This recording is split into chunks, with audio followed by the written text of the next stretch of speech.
call roll for the board for the committee members. Director Bouquet. Present. Director Busick. Here. Vice Chair Chandler. Present. Director Nicholson. I am here. Director Pagliari. Present. Director Whitmore. Present. And I am Chair Harwick. I'm also here. That is 7 directors present. I would like to open public comment. Anyone who would like to address the committee regarding any topic listed in the published meeting agenda for the current and immediately preceding agendas. If you wish to speak and have not already done so, please either raise your virtual hand or press *9 on your phone. During this time, the committee will not offer any direct comments or responses. However, if you would like to be contacted regarding your public comment, please email the RTD board office at rtd.boardoffice@rtd-denver.com. Mr. Kroll, do we have any hands raised? Yes, Committee Chair Harwick, we have one individual with their hand raised at this time, and that is former RTD Director Jamie Lewis. Okay. Staff will unmute you when it's time for your turn to speak. I already got that. Please bear in mind that participating in this process, you are being recorded. If you do not wish to be recorded, then your comments will need to be submitted in writing. Comments can be submitted to the board office at the following email address, rtd.boardoffice@rtd-denver.com. Speakers should begin their remarks by stating their names, and each speaker will have 2 minutes to speak.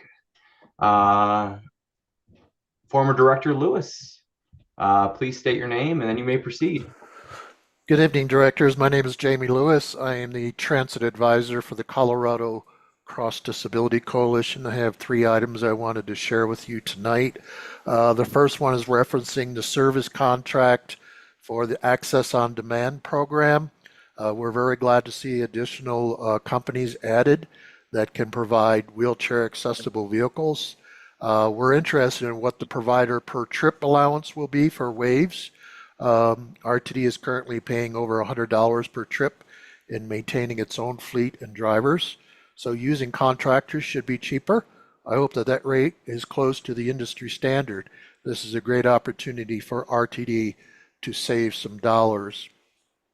Issue 2, we've seen improvement in safety. I want to thank the staff and Steve Martinago for that. It appears we have a strong presence on trains and large transit stations, yet we are still lacking monitoring on buses. Fare jumping and bad behavior usually is more prevalent on our buses. I hope RTD takes an assertive effort to improve our experience on the bus by focusing on the routes 0, 15, 16, and 30. We fully understand we cannot monitor all bus routes, but those seems to have the most populations on them.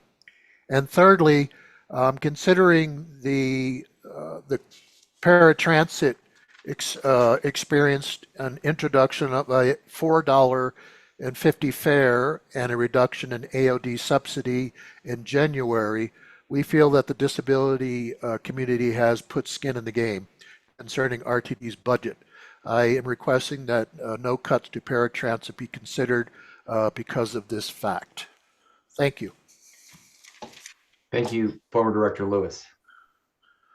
I would also like to mention, I missed this, Director Guzman and Chair O'Keefe are also on this with us. Mr. Kroll, we have any other speakers? Committee Chair Harwick, there are no further speakers in the queue, and there were no emailed comments in advance of this meeting related to topics on your agenda or your prior month's agenda. All right. With no other participants in the queue, we will close the public comment period at this time. Now we have external entities. There is one presentation from an external entity this month, and that is the Joint Service Update. Ms. Kaufman from the Governor's Office will be presenting this item. Ms. Kaufman, the floor is yours. Thank you, Chair. Thanks for having me back to present an update to the Joint Service. Before I add anything, Sal, I don't know if you have a chance to speak tonight. Did you want to say anything? I know you joined us.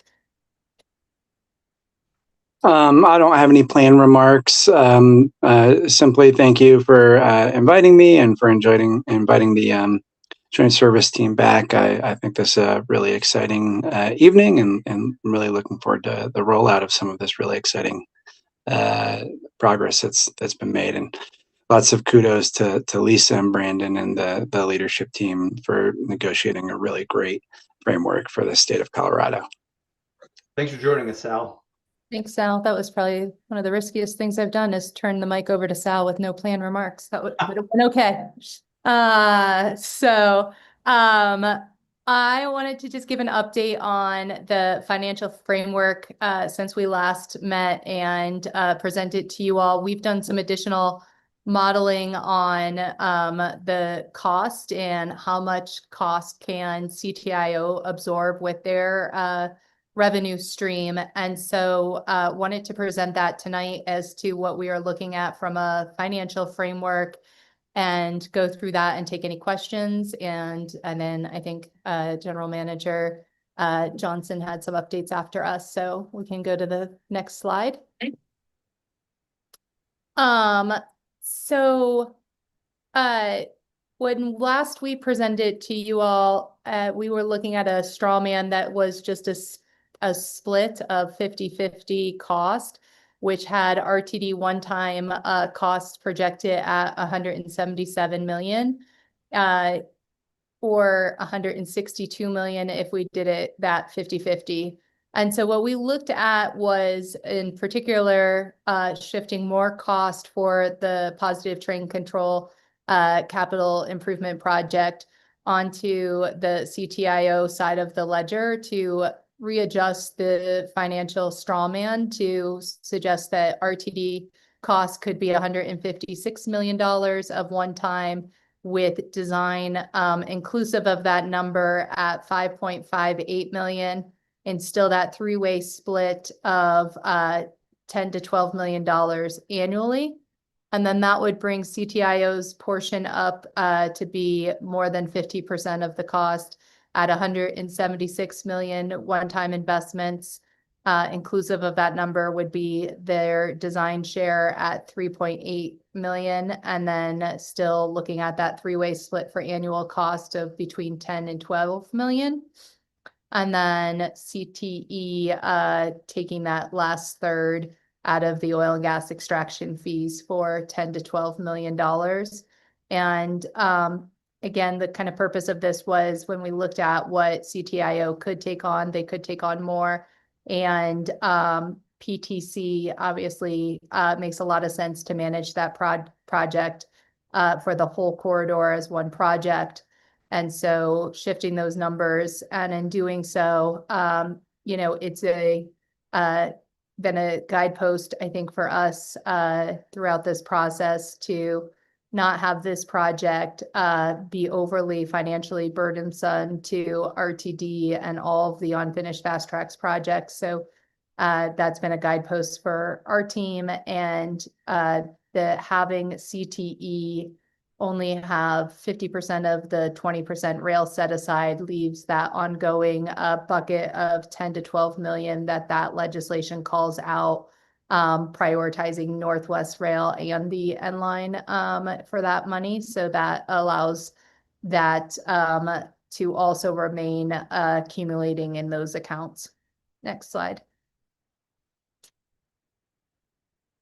So this just kind of goes through, again, the process in which we are going through, where we are giving an update on these cost and design cost, with hopes that you all would be taking up a resolution to support the term sheet and appropriate the design cost. That would move us into the design phase, and we would move from, some of the projects are at 30% design, some are at 2%. We'd like to move those all to be 60 to 90% design by the end of the year. That would then move us into construction phase and testing phase with the goal of commencing service in 29. Next slide. This gives that overview of CTIO's estimated cost of 176 million that would be financed through the 184 funds. Their design cost at 3.8 million. and annual operating costs between 10 and 12 million. Next slide. And just an update on the timeline that we are working through. So early April, actually this week, tomorrow we're looking at doing that public announcement around completion of the term sheet. So you all obviously have all of the detailed information on what is in the term sheet. What would be shared tomorrow is those top line numbers, so the total CapEx numbers and the total estimate for annual cost. We would be sharing that more broadly tomorrow, plus the characteristics of service of what has been negotiated with BNSF. We would be hoping to be back in front of you all for your board meeting at the end of April, seeking a resolution of support of the term sheet and design cost. We will continue doing the work with the local governments on station development. So Brandon and his team has been working really closely with local governments on the platform locations. We have a verbal agreement with all of the local governments on where they would like those platforms. What we are seeking to do between now and when the access agreement is complete is to formalize with a mile marker in the access agreement and with an MOU with the local governments on where exactly the platforms would go, and formalizing the parking strategy for each location. And then we would also be concurrently April through December doing the conceptual design work. Much of that work would be done by BNSF, but there are like the platforms and some of the work outside of the right of way would be done by an outside contractor. So we would move through that process. And we would seek to finalize the access agreement by mid-June. And then by November and December have 90% designs with those refined costs for capital construction, and be hopefully back in front of boards for an appropriation for the CapEx projects and the one-time cost associated with those, and make that notice to proceed to construction for construction to commence in early 27. Next slide. This is the zoomed out version of the project. So term sheet, spring of 26, that's where we're at. Between now and the end of the year, moving through design, moving forward with platform preliminary review process, negotiations with Amtrak to get those operating costs. And then the summer of 26, finalize the access agreement with BNSF, finalize the station locations with local governments. November and December, have the completion of the design work, have leases for the platforms, and have cost with Amtrak, and be in a place where we can give that notice to proceed with construction. And then 27 through 29, we'd be doing construction.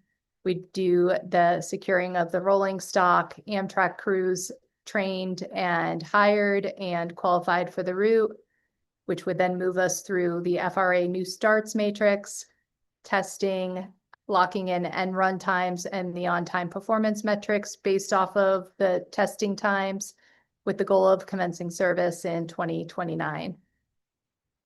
I think that's my last slide.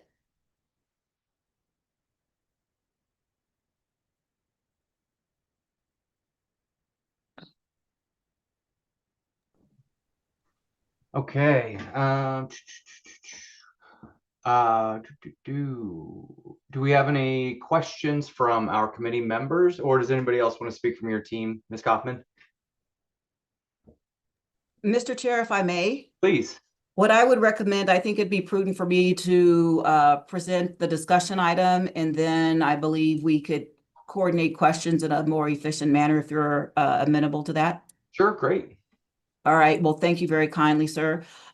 Once again, having heard from my esteemed colleague in the governor's administration, Lisa Kaufman, this evening, I, being Deborah Johnson, General Manager and CEO, will provide a brief overview of RTD's ongoing work in support of the development of intercity passenger rail joint service along the Northwest Corridor. As you are quite aware, the Colorado General Assembly bolstered the state's commitment to advancing Front Range passenger rail with the passage of Senate Bill 24-184.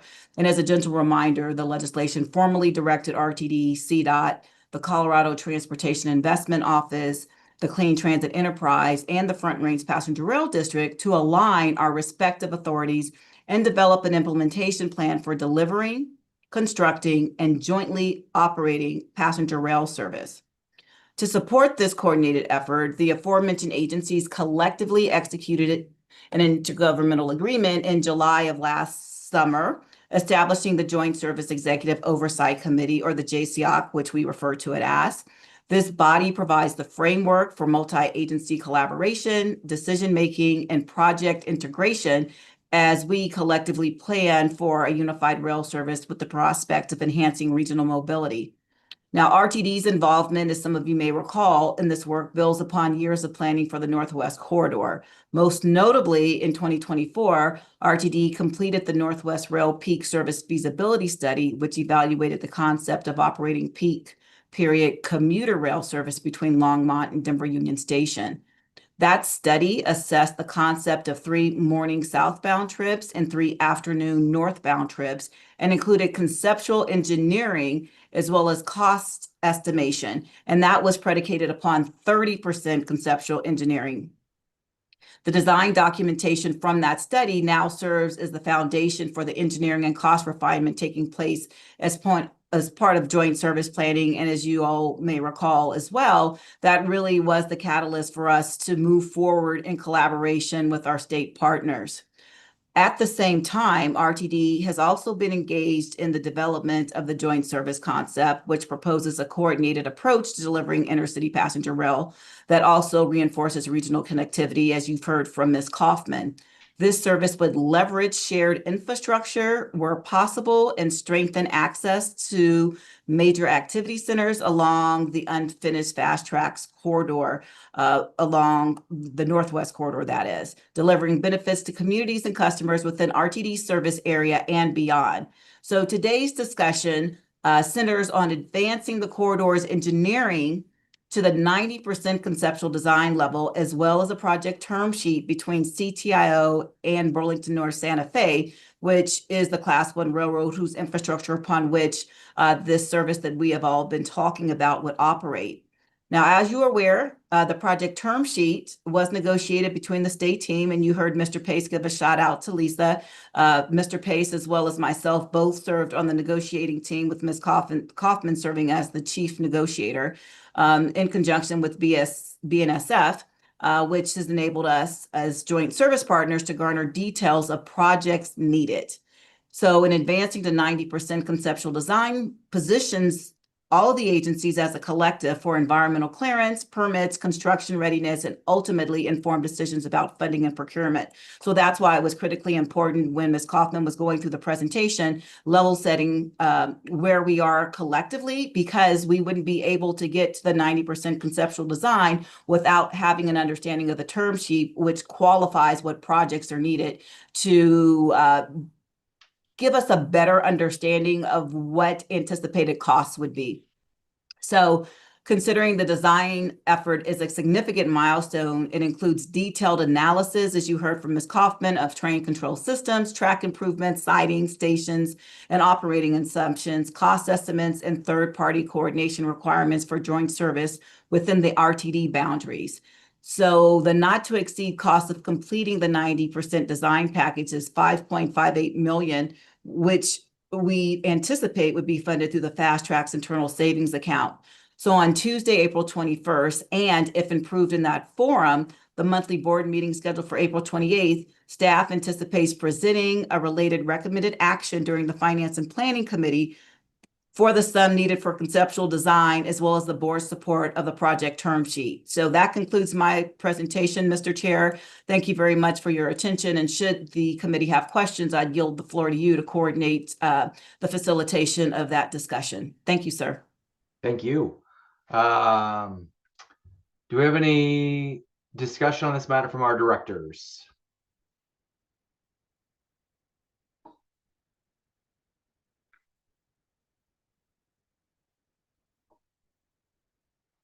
Okay, well, I have a question. I just want to make sure that I'm correct here. Ms. Kaufman, when you were speaking, you said the 10 to 12 million will start in 2029. I just want to make sure that I have that is correct. Yep, that's correct. Okay. Assuming everything goes exactly as planned on that if BNSF was here, they would say that was a very ambitious timeline, but doable. Okay. Okay. All right. So give or take. Okay. Chair O'Keefe. I don't have a question, but I just wanted to thank Lisa and Sal and the whole state team for having a very open process. Whenever I've had questions, they've been very accommodating. And so while I was not rooting against this project in any way, shape, or form, if you asked me to bet, I would have wanted some odds. And so we have defied the odds. And I appreciate that this is a mechanism for us to meet some of our fast tracks promises. So I want to thank, our state negotiating partner, because, this is I think the basis of a really good plan. Audit Chair Guzman. Oh, actually, wait, you go ahead and then I'll get to Director Nicholson after that. Secretary. Okay. Thank you, Mr. Chair. Ms. Kaufman, thank you for the presentation. I know that this has been hard work and I appreciate it. I guess my question, Mr. Chair, is regarding the financial considerations that will be put before the board in April. As a member of the Finance Committee and knowing our budget intimately well, for this year, I'm just concerned about where we're going to pull some of that money from and what that's going to affect on our end. And I don't know if this is the appropriate forum because it's a different committee to address it, but this is the topic at hand. And so I think the cost consideration and the fiscal notes that will need to come forward with any kind of recommendation we'll need to discuss further. I'll stop there. I don't really need an answer, but just not sure where we go from here. Thanks. GM CEO Johnson. Yes, thank you very much, Mr. Chair. And thank you, Director Guzman, for your question. Recognizing that you said you didn't need an answer, I feel I'd be remiss not to just manage expectations as we go further, considering that we need to garner a common set of facts relative to what costs may be. It's imperative that we do the conceptual engineering design, because without that, we wouldn't know. Very analogous to the approach that we had taken when we looked at the Northwest Rail Peak feasibility study. While that was at 30%, this will garner a better understanding of where we may be going forward. And so recognizing what that cost is, that would be up to the board to decide. But at this juncture, that's the critical first step. Relative to what Ms. Kaufman offered regarding the $10 to $12 million, we'd have a better understanding of what that may be based upon the conceptual designs. And recognizing that the recommended action will go before finance and planning, we brought it to this forum relative to the timeline so we could give the board the benefit of hearing information directly before things progressed, meaning that other boards would be out in front of RTD, recognizing that we're sort of the linchpin in all of this, considering the Northwest Rail Peak feasibility study, and we already have conceptual designs at 30%. So I just wanted to share that for everyone's edification. Mr. Chair, may I? Please. I'm going to invoke Executive Manager Kroll on this. The majority of the Finance and Planning Committee members are not here, and we need to make sure that we invite them to review this meeting with all haste before we have our Finance and Planning Committee meeting. If that is the intention, that was not communicated to the Finance and Planning Committee members well. And so I just want to make sure that my peers on that committee are going to be ready to engage in the appropriate conversation with the set of facts that have been presented here. Thank you. Thank you. Secretary Nicholson. Thank you, Mr. Chair. So I remember, Ms. Kaufman, that I said to you about 5 months ago, that I really wanted to say yes to the dress when it came to this project. And I think for the last, first few months that you were working on this, it was very much window shopping on my part, and I think a lot of other folks on the board. And with these numbers, you've absolutely got me in the store looking at the price tag and checking my bank balance.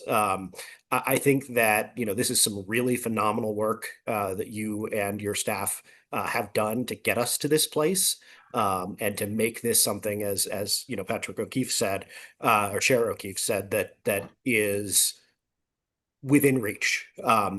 We have the money in the FISA to do this. Should we spend that? That's a question for the board. That's a question for us in terms of, policy choices. But you've gotten us to a place where our bank balance is large enough that if we really want to do this, it's at least possible. And I just wanted to commend you for that, because I did not think it was possible. Thank you. Thanks. And as you can see from the presentation today, we really went back and sharpened our pencils further from our last presentation to maximize the state investment so that, this can be done from RTD's perspective, not just to finish this project, but to start having a reserve balance. Shall you focus on other unfinished projects as well? As I know that's really a important factor in all of this, is not just finishing one. So thanks. Mr. Chair? Yeah, I see you. Go for it. Okay. I'd like to do the No, I appreciate it. Ms. Kaufman, can you speak to the risk of, assuming that Initiative 175 is successful, what, if any, of the funds coming from the state on that sheet are at risk? Yeah, great question. I think that I am operating under the assumption that 175 would impact the $184. But it is, different people are saying different things about that, but I'm operating under the assumption that it would, and obviously very opposed to that initiative, as is the governor, and unclear if 175 is going to really go the distance, but we're taking it very seriously. And I think that the way that we have structured kind of the process around joint service is to plan for those risks, where we would obviously take a risk by investing in the 90% design work. But we wouldn't do a vote to proceed until the end of the year. So we will know the result of that ballot initiative before having to give that notice to proceed. I noticed that, and I really appreciated it. Actually, that was one of the things that flagged for me as they're doing this right. I'll also say that, if we do decide to move forward with this, the RTD board, I'm just speaking for myself here, should take the same kind of active vocal opposition position to 175. It would be very bad for a number of reasons. The last question I have is actually for Mr. Pace, if he is still on the call. If we do this and then Front Range Passenger Rail passes, are we essentially locked into because I know that the platforms that are envisioned under joint service are not I want to say bare bones, but they are the efficiency model of what the platforms would look like if FRPR passes.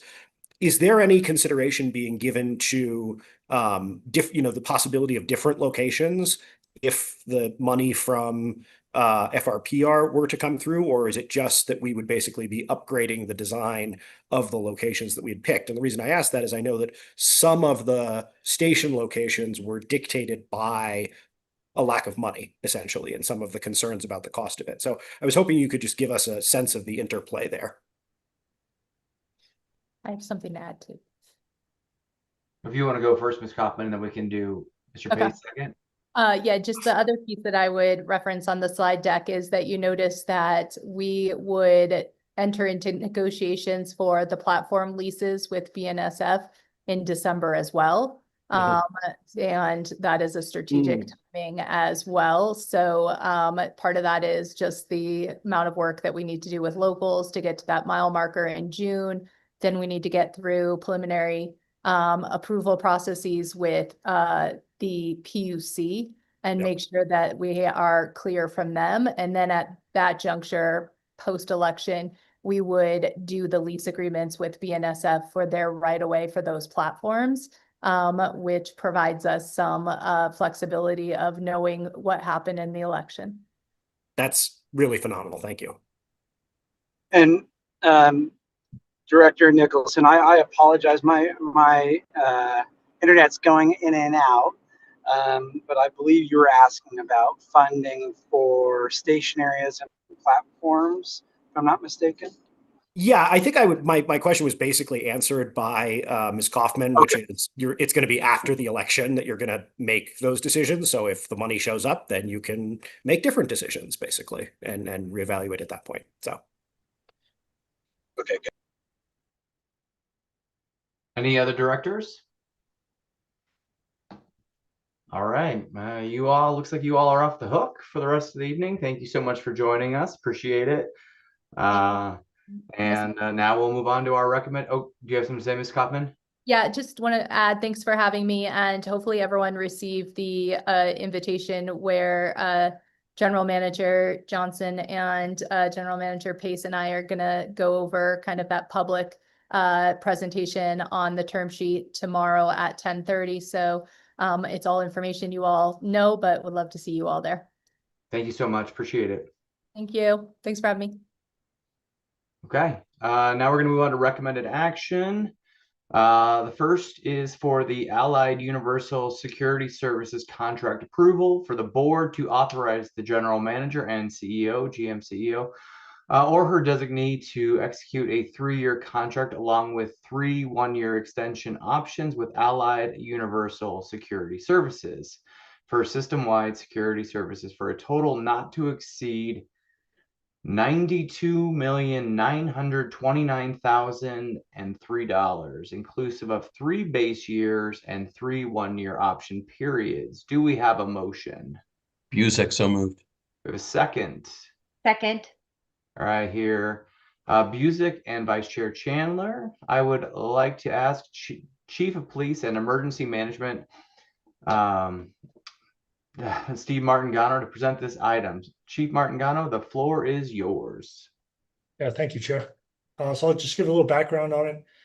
RTD's current security model utilizes a combination of internal police officers, secondary employment officers from the Denver Police Department, and contracted security officers to provide safety and security for customers, facilities, and property.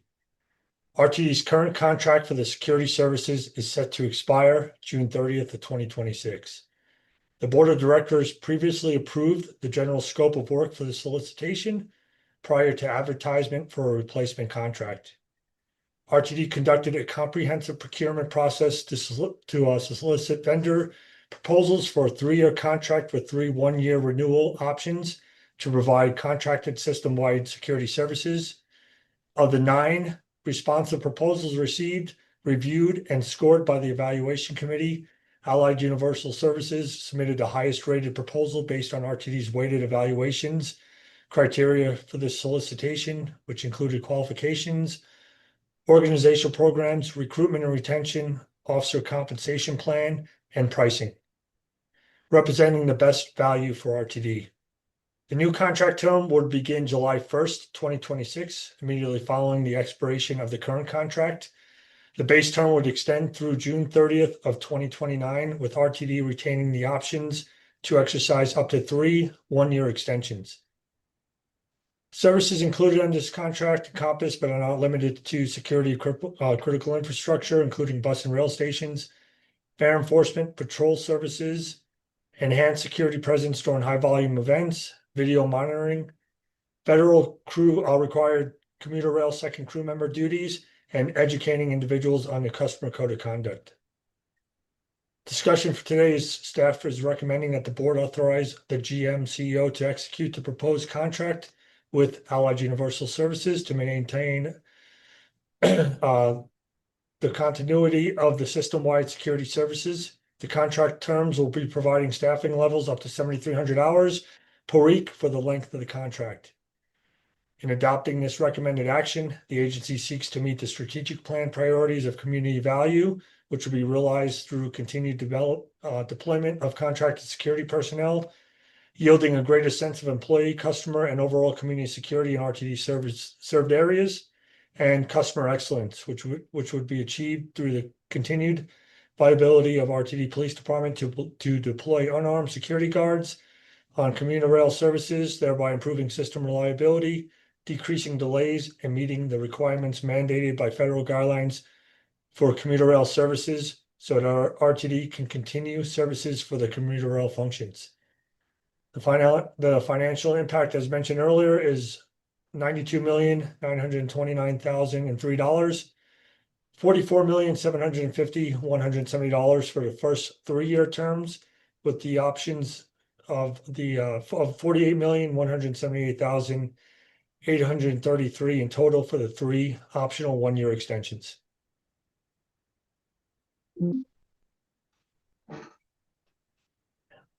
That concludes my recommended action. Okay. At this time, I would ask those directors who have questions or who wish to speak to raise your virtual hands, and I will call on you in turn. Secretary Nicholson, I see your hand. Thank you very much. So I'm going to be a no on this contract. And it's not because I don't think it's going in the right direction. It's because I don't know what's in it. And I think that this board over the last year has had a meaningful set of questions around how we want to deploy non-RTD security staff. And this agenda item, either because, this is obviously a public meeting, or just, for whatever reason, doesn't really go into, for example, how are we deploying these services armed versus unarmed? How are we deploying, what are we changing about our security posture here? And I'm not sure necessarily, Chief Martingano, that you're going to be able to answer that question in a public meeting for security reasons. But I think that given the number of questions that the board has raised about our security spending and the importance of it in that time, that we owe it to the public to spend a little bit more time trying to understand exactly what this money is being used for and how it's being allocated relative to different aspects of security and relative to our police force. So I'm not saying that this might not be the perfect recommended action. I just have no way of knowing. And I think this is important enough to certainly my constituents here in Central Denver that I want to have a better understanding of it before I could greenlight $90 million in security spending.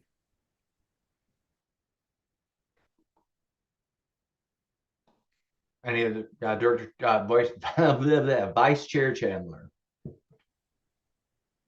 Thank you, Mr. Martingano. I appreciate it. How does this compare to what we've had in the past? That might be a good question, just to kind of say, what have we done? Is there anything that is changing in the contract? Is it going to continue the same level of service we've had in the past? I think that'll give at least us a starting point to say, yes, this is a great idea. So thank you. Chair, for me. Please. So this contract was the first contract went out 7 years ago. We had a 3-year contract, 3 option years, and then we had to do an extension last year to prepare this contract. Within that time, as we all know, our general manager and CEO did the APTA peer review, which gave recommendations to grow the police department. So here in the last 3 to 4 years, we've gone from about 12 officers, and then I'll give you an update, obviously, in a few on PowerPoints, to about 103 officers today. Based off of that growth of the police department, we have been able to reduce the hours that were within the security contract. I think it was about 7 years ago. I think we had about 1,200 hours. In the extension, we had 9,400 hours. We've reduced that even lower to 7,300 hours for two reasons. One is obviously the financial, being conservative in regards to our financial abilities on that, but also making sure that we are placing our security personnel in locations that are needed for security, but also that it's also at a higher cost if we replace our officers in certain positions. Example of that is the camera room at Denver Union Station. We have a security officer that monitors the camera in that location. So for the cost in regards to having that, as opposed to a uniformed police officer, makes a lot more sense, for the overall agency. But one thing that we have to make sure we understand is 2,400 of these hours that are dedicated to that 7,300 are for second crew members, which is a necessity to continue our A, B, and G lines. So those hours are baked into this contract in relation to keeping that second crew member and having that commuter rail continue to run. And then some additional hours, over 1,000 hours, is based to have security personnel along those platforms in case there is a need for that security officer to get off to have that commuter rail train continue. So within those 7,300 hours, a lot of the hours are to to make sure our commuter rail service continues to function, especially the A, B, and G line. Great, thank you.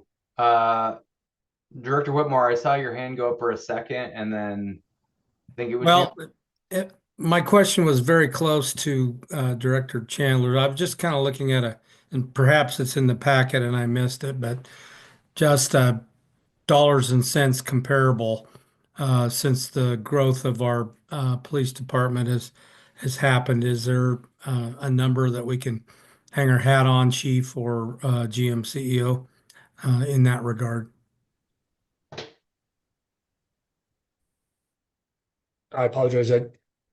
I heard the question. I just wanted to know, is it an overall budget question really related to the overall budget, or just in regards to the security contract, and the cost savings related to that?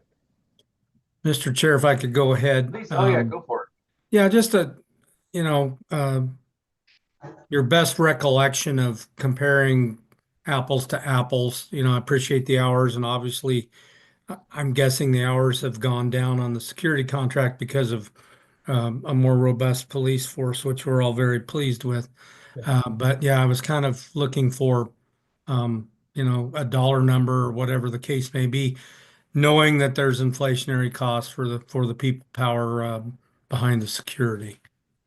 Yeah, so just to give you a reference point, so our security contract during this amendment year was budgeted for almost $22 million. With this new contract going down to 7,300 hours, it's going to be budgeted about $14.5 million. And if you add all the 6 years to include the option years, there are some. I think it's a 3% increase in regards to year to year based off of the current procurement. Overall, though, our security officers, they have limitations in regards to their abilities. Our officers have a lot more under state statute abilities to function in regards to policing of the system.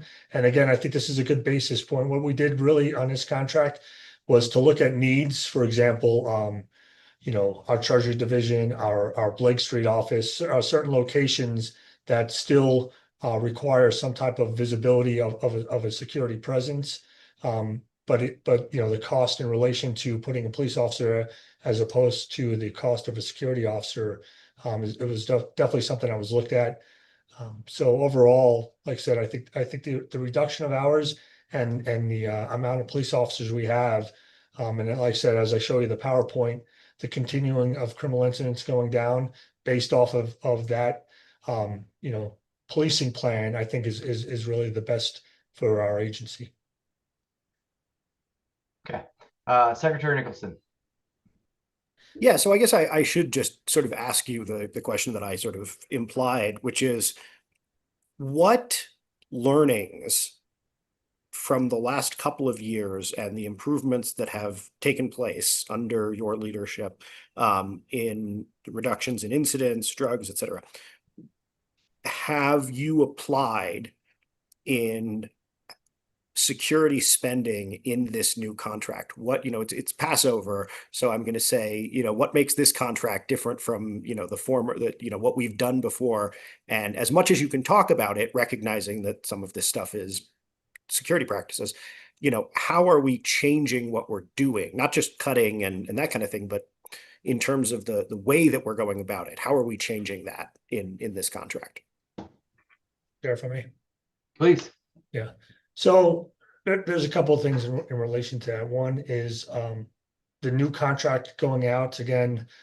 We have more hours dedicated. It was mentioned earlier by a former director in regards to having more security on our buses. That's something, again, 7 years ago when we were implementing that contract, we just didn't have the the hours baked into that contract to be looking at that sole objective. That is something we added this year, especially with the BRT going to be functional here.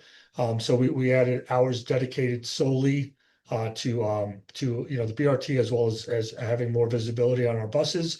Another thing that we did as well was we have within our security contract a fare enforcement dedicated team. That's something as well where it is some of the functions, but somebody on the W line, security officer has to get off to maybe check the platform or check the parking lot. The parking ride there. This year we're going to have teams that are just dedicated to fare enforcement. I know again that's been a big request of the board as well. So we took a lot of information throughout our customers, our employees, really did due diligence in regards to how to utilize security officers in conjunction with our police officers, and also our secondary employment with Denver. And I also think in regards to the lower amount of hours, I think that gives Allied Universal the ability to be more selective in regards to having a less personnel. And I think that is really going to be helpful in relation to better training, better quality of candidates, and and somebody that's wearing the RTD brand out there, even as a contracted employee, I think is going to be a lot more beneficial for the agency. Director Chandler. I'll come back to you, Chris. Just a completely kind of different question. Are there other organizations, other businesses that do what Allied does? And obviously, when you send this out for request for proposal, request for bid, how many contracts how many other companies usually send back a request for proposal? Yeah, so the last one, when we did 7 years ago, we only had, I believe, 3 companies that came back. And out of those 3, Allied bought one of them. So, so realistically, it was only 2 companies. On this one here, this is a very, very competitive. I don't know if you had heard me earlier. 9 companies had put in for this contract. So it was a hugely competitive process. So our criteria were based off of different, as I had mentioned in regards to organizational structure, recruiting, retention, and pricing was a big aspect of it to make sure that we were getting pricing. I can tell you that Allied actually came with a bid that is even lower than we're paying them right now on this amendment because of the competition out there, them wanting to obviously continue with RTD. So they came in with a very very competitive and attractive bid. And again, I would believe a lot of the companies understand the current financial crisis that we have a little bit in regards to the country, but also here at RTD. So them coming back with this bid really obviously escalated them to the top during the evaluation committee, and we're getting really the same services at a very competitive price, and allowing us to continue to operate and provide that welcoming transit environment that we promise our customers. Secretary Nicholson. Thank you. I just wanted to say that I appreciate your candor as always, and in that spirit, I decided I'll be a yes for today and see if you'll be willing to work with me to take a look and understand the contract a little bit more before the actual board vote in 2 weeks or whenever it is. Thank you. Do I have any other directors? All right, Director Pagliari. Sorry, thank you, Chair. One quick note, thank you. I think I would have liked to see a little bit more detail on the plan relating to fair enforcement before I got and before I'm confident to vote for $90 million. So I'll be voting no. Thank you. Okay, so now that I know we have a no vote, I'm gonna go through a roll call. My computer would operate. Okay. Director Bouquet, Yes. Director Busick, Yes. Vice Chair Chandler. Yes, I would ask though that we, before the next, it be included in our packet, maybe an overview of the contract in the board packet. Director Nicholson, Yes. Director Pagliari, No. Director Whitmore. Yes. All right, I'm also a yes. That gives us 6 yeses and 1 no, and this motion passes. All right. Okay. Second action is for the access on demand service contracts for the board to authorize the general manager and CEO or her designee to enter into contracts with Lyft Incorporated, Razor LLC, aka Uber, Onward Health Incorporated, Tasco Incorporated, doing business as Sunshine Rides, and UZURV for the provision of access on demand AOD services, subject to successful contract negotiations for a duration of 2 years, effective July 1st, 2026, with 2 one-year options to renew at a total not to exceed cost of $160,753,047. Do we have a motion? So moved. Vice Chair Chandler, do I have a second? Second. All right, I heard Directors Chandler and Whitmore. I would like to ask Chief Operations Officer Patrick Preußer and Aaron Vallejos, Director of Paratransit, to present this item. COO Preußer and Ms. Vallejos, the floor is yours. Yeah, thank you very much, Chair Harwork. Definitely want to thank our Director of Paratransit, Aaron Vallejos, and her team for all of the hard work as it pertains to this. We are presenting the recommended access on demand service contracts today. The recommended action today will then advance to the board for recommended action on April 28th.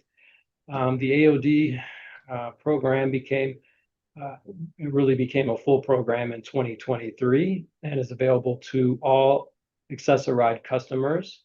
We now process around 3,200 applications and 2,800 assessments each year, strengthening our wheelchair available vehicles, and that availability will be a major priority in this procurement. We issued an RFI and a subsequent RFP, receiving 8 proposals, 5 of which included the wheelchair accessible vehicle option. So following the evaluation, staff recommended awarding contracts to Lyft, Uber, Onward Health, Sunshine Rides, and UZURV.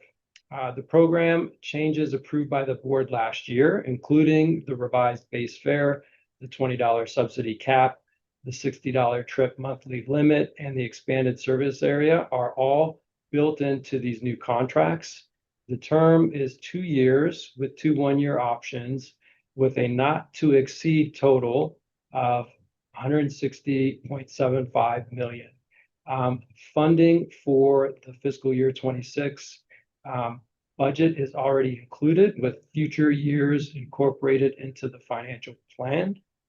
As information, we have just over 4,000 AOD customers enrolled, with about just over 2,700 users in February. There is no backlog of applications. Current submissions are being processed within approximately 3 business days or less.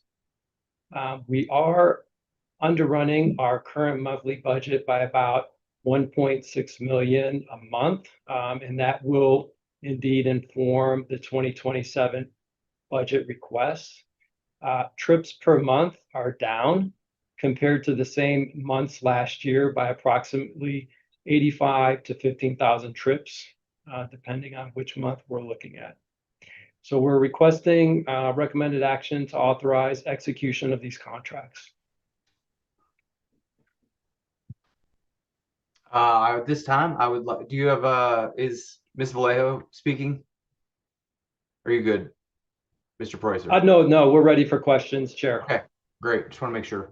At this time, I would like to ask those directors who have questions or who wish to speak to raise their virtual hands, and I will call on you in turn. Secretary Nicholson. Thank you, sir. Just to confirm that I read the packet correctly, we're talking about a not to exceed of $160 million for 4 years of operation. Am I getting that correctly? That is correct, Director Nicholson. Now, keep in mind, that is a not to exceed amount. And again, just to put that in perspective, for fiscal year 26, we had budgeted approximately $33.1 million, which comes out to about 2.7 a month. If you think about that in terms of the contract, it is about $40.1 million a year or 3.3 million a month. So we are not hitting that. So that is purely a not to exceed value. That doesn't mean that's the amount that's going to get paid out. Of course, the contractor will get paid out for the actual service.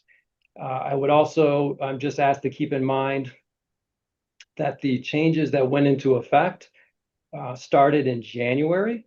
So we do have limited data to work from. I shared an example earlier when we compared January and February to last year. Again, we've seen a reduction in trips. And then, of course, we are, I just kind of go back to that monthly number, right about 1.6 million a month underspending. So it's still a bit early. Even though the trips are less than they were last year, each month we're seeing a little bit of an increase. Hopefully that information is helpful. Can I dialogue, Mr. Chair? Sure. Thank you. Keep it limited. Within reason. Yeah.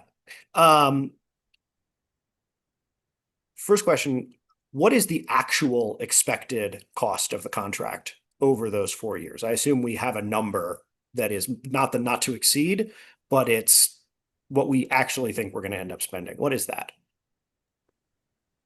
So that is the not to exceed value. I mean, when this first, when the contract was first put together, it was based on current information and expected demand. If you think about it in terms of what we're actually experiencing, so the good news is the changes that the board authorized that went into effect in January, we're seeing the results associated with those right now, which ultimately is fewer trips and the cost is less. So if I were to answer that now, I would say it's a little bit early to really have a projection with a high level of confidence. But what I would say is we're already underspending about $1.5 million a month on fiscal year 26's budget. So we would hope to be at that or less for fiscal year 27. But some of this is going to be based on demand and actual use of the system.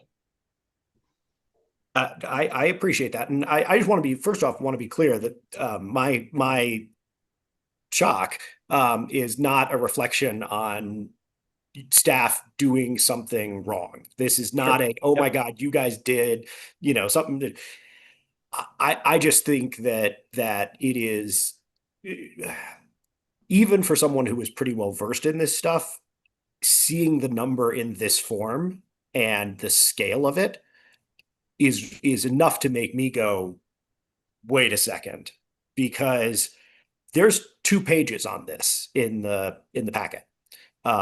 Very very basic information. And, we're at a huge deficit. I gotta say, and again, this is not a reflection on you. We typically haven't asked for more. And it's like, it's like, Oliver, you gotta, ask for it. I don't see how I could want to put this before the board at this scale of amount of money without having a really good understanding of why we are where we are. Because I think we've addressed, we've gotten ourselves to this place, but before we actually pull the trigger, which is what this would be, and commit ourselves to it, I think we really, I want to have a much better understanding of it. I want to have because that's just a lot of money for a program that didn't exist 4 years ago. That is a ton of cash. And maybe I'm the only board member that went holy when I saw that. But I think if that's my reaction, it's probably the reaction of other people. And so I can't, I want to move this forward. You guys put a ton of work into it, but I think we need to punt this till next month and come back with a much more detailed, much more granular staff report that really breaks down where that money comes from and where it's costing us. If we're taking the hit to the tune of 200 million this year, we got to be willing to look with much more fine-tooth comb. That was a terrible analogy, mixed metaphor, but we got to be willing to look a lot closer than we normally maybe would, as Director Banker likes to say, to really look under the couch cushions and have a really firm understanding of the choices we're making. So it's not a reflection on you or staff, but given the year we're in, I just think we need to take the time to understand what's going on. Yep, no, definitely appreciate that feedback, Director Nicholson. I'd offer this response for consideration. The amount of money, well, let me start off by saying, appreciate all of the feedback, and we will obviously be responsive to that. In addition to that, what I would say is staff had a limited amount of time to really even achieve this milestone, which is bringing this report forward, and also completing the procurement in enough time for this to start July 1. So what I'd like to make sure everybody is aware of, the current contract that we have was very difficult to even get the 6-month extension in order to move forward this procurement so that we can have a fresh contract that includes all of the changes that were authorized by the board. And a very important one associated with this is that the contractors themselves providing their own wheelchair accessible vehicles, because that is what is having a negative impact on our paratransit service delivery. Just as a refresher to everyone, as it stands today with the existing contract, when there is a need for wheelchair accessible vehicles, we are providing that because that's not part of the current requirements. So there is a bit of a time sensitivity associated with this. One thing I would offer from an assurance perspective, the budget for fiscal year 26 is already adopted and approved. Again, only actuals will be spent. Doesn't mean anything in excess of actual will be spent, and we're underspending now. And then the information that we're getting every month on usage and cost is going to inform the fiscal year 2027 budget request. So even though the not to exceed value is what it is, the board is also going to be involved in the approval for the fiscal year 27 budget as it pertains, to this service. So hopefully that is helpful and provides a little bit more information and just some additional assurances. CEO Johnson. Yes, thank you very kindly, Mr. Chair. And thank you, Director Nicholson, for your questions and the concerns that you put forward. I'd be remiss not to state a couple of important factors. I understand the board's role being the policy body. However, I think it is germane to this discussion to ground us in where we are. keeping in mind that we leverage this Access on Demand program that commenced in early November of 2020. We move forward with this program with the intent of providing additional mobility options for customers that opted for other aspects outside of complimentary paratransit services, recognizing that this was a program upon which we were learning from because this was a new model that was introduced on the heels of COVID to move people to and fro. There were a lot of lessons learned. Keeping in mind that we leveraged a paratransit peer review, there have been delays going forward, whether good, bad, or indifferent, in reference to where we sit. I am just stating for the record that it is totally within the board's purview to decide not to go forward. But keeping in mind, if we did that with the sunsetting of the contracts that you heard Mr. Preußer speak to, that we would not have this service going forward. And I think that's very important to recognize. And then more to the point, while I understand the sticker shock relative to the $120 million, this is what we've been spending per the board's approval all along. We have come back to you in each and every instance. And in some of those instances, working with all of you, some I've had conversations with independently, whereby we wanted to ensure that we were providing this customer segment with viable mobility options. So recognizing Secretary Nicholson, you weren't, casting blame on staff. I just wanted to make all aware that are assembled, those that are listening in, that staff is trying to work diligently within the confines of time limitations, and that nothing has been done without board approval as we move forward. So quite naturally, if this were to be delayed, we just run the risk of having the Access on Demand program sunset. So I'm just being clear in light of discussions that have ensued, in light of legislation that's come forward, and recommendations or unfunded mandates that have been put forward to assessing programs, whereby some are required by virtue of statute, others are ones that we have done ourselves, but ultimately want to make decisions with the customer top of mind. So thank you very much, Mr. Chair, for yielding the floor to me so I could put forward those critical factors. Thanks. Secretary Nichols, is your question directly tied to this immediately, or can I go to somebody else first? Please go to somebody else, but yes, it is. Okay. Vice Chair Chandler. Great. A question I have is, what percent of the Access-a-Ride has now gone over to Access on Demand? Because I think that's part of what this is doing, is it's shifting that usage, right? That Access on Demand is now Access-a-Ride is going down, but the cost of Access-a-Ride, if I'm not mistaken, is more expensive. So in reality, that usage shift is also a costing decrease. Am I off on that? Is that a good explanation?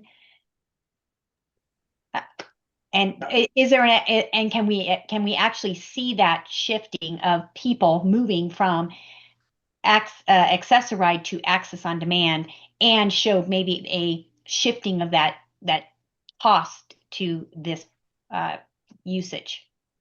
Yeah, thank you, Director Chandler. What I would offer is that we currently have 4,000 AOD customers enrolled, and we have about just over 2,700 of them active users in February.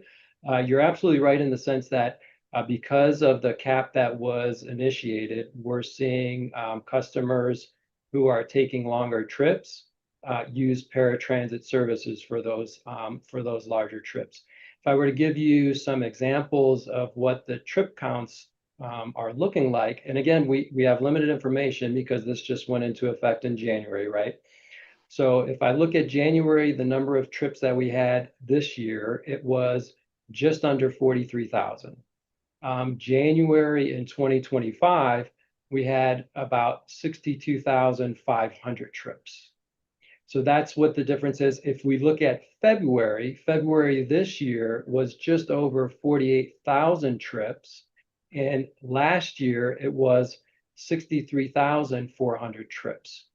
So that's the type of shift that we're looking like. It's still a bit early. We don't have all of the information from March just yet, but want to say that it looks like about 55,000 trips for March. So, you know, it is much lower than it was the year before, but it's still ticking up, you know, 42 to 48 to 55 in the first 3 months. But again, we are seeing the longer trips on paratransit versus AOD. Can I ask another quick question, Chairman? Yeah, Thank go. you. So first of all, I want to say kudos for getting your backlog of all those applications completed. I mean, that is amazing. And so what do you attribute to that? Just really good hard work, or, I mean, that is just amazing. And I just want to say thank you for getting that completed, because I know that was actually, I had a few constituents call me about that. So I'm really thankful. And what is your plan to kind of keep up with that, I guess? Yeah, the team worked extremely hard. That credit goes to, you know, Erin Vallejos and her team. They now, again, the standard is 3 business days for processing on the long end of things. And we are aiming to process those in a lesser amount of time than 3 days. And right now, there isn't any concerns about being able to sustain that performance measure. Director Pagliari. Thank you, Chair. A quick question for either General Manager, CEO Johnson, or Mr. Prosser. Is this, in layman's terms, is this basically just fulfilling the obligation that we set out throughout last year's long and arduous discussions on paratransit? Mr. Chair, if I may. Please. So yes, so recognizing that we made modifications and we indicated that we needed to have that direction from all of you, we were able to do a request for information, trying to ascertain what may be best to craft out a scope of work for a request for proposal. You heard from Mr. Prosser and the diligent work that's been done by Ms. Vallejos and her team relative to utilizing wheelchair accessible vehicles. That was incorporated into the procurement. Further to the point that has been made, while we don't have sufficient data, considering that we leverage this request for proposal just within a couple of weeks of leveraging the new programmatic changes that were put into place, we are optimistically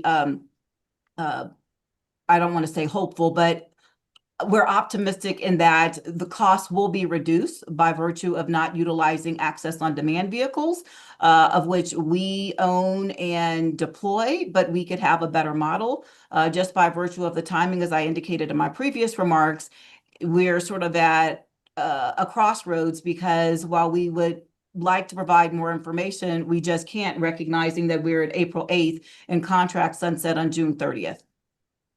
Thank you. You're May I welcome. respond, Chair? Please.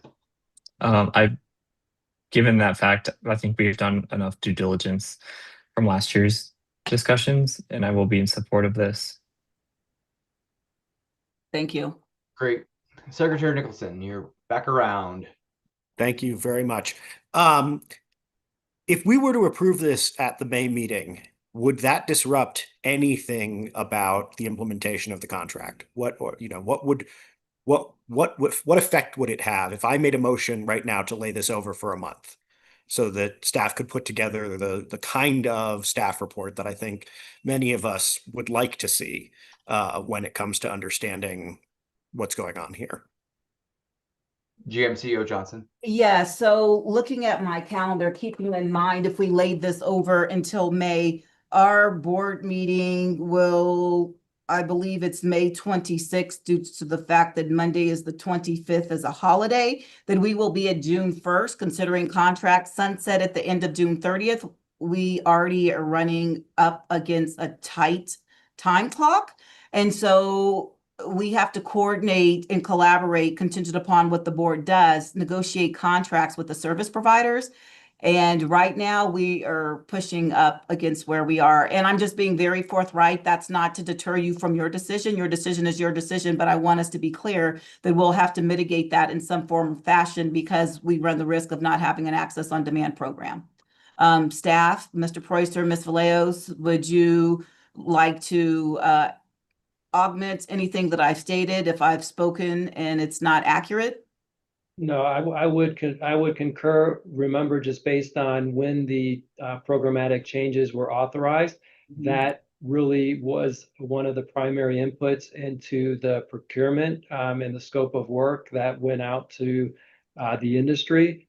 Again, we did our due diligence. If you look at the timelines associated with the RFI and the RFP, and just making the selection around selection of the vendors for this service, we would be leaving insufficient time for those vendors to be able to mobilize and ultimately be in position to start the service. So there is a risk there that there could be a gap in services. Yeah. Very quick follow-up. Yeah. Thank you. I get that. Rather than doing that, because I don't want to put you guys in that situation, we have 3 weeks until the board meeting. Is that sufficient time to put together a more comprehensive staff report that details exactly how the budget breaks down in the contract and basically gives the board, myself, and I think some of the other board members who have expressed questions about this, a fuller understanding of the financials of this contract? Is that a reasonable request?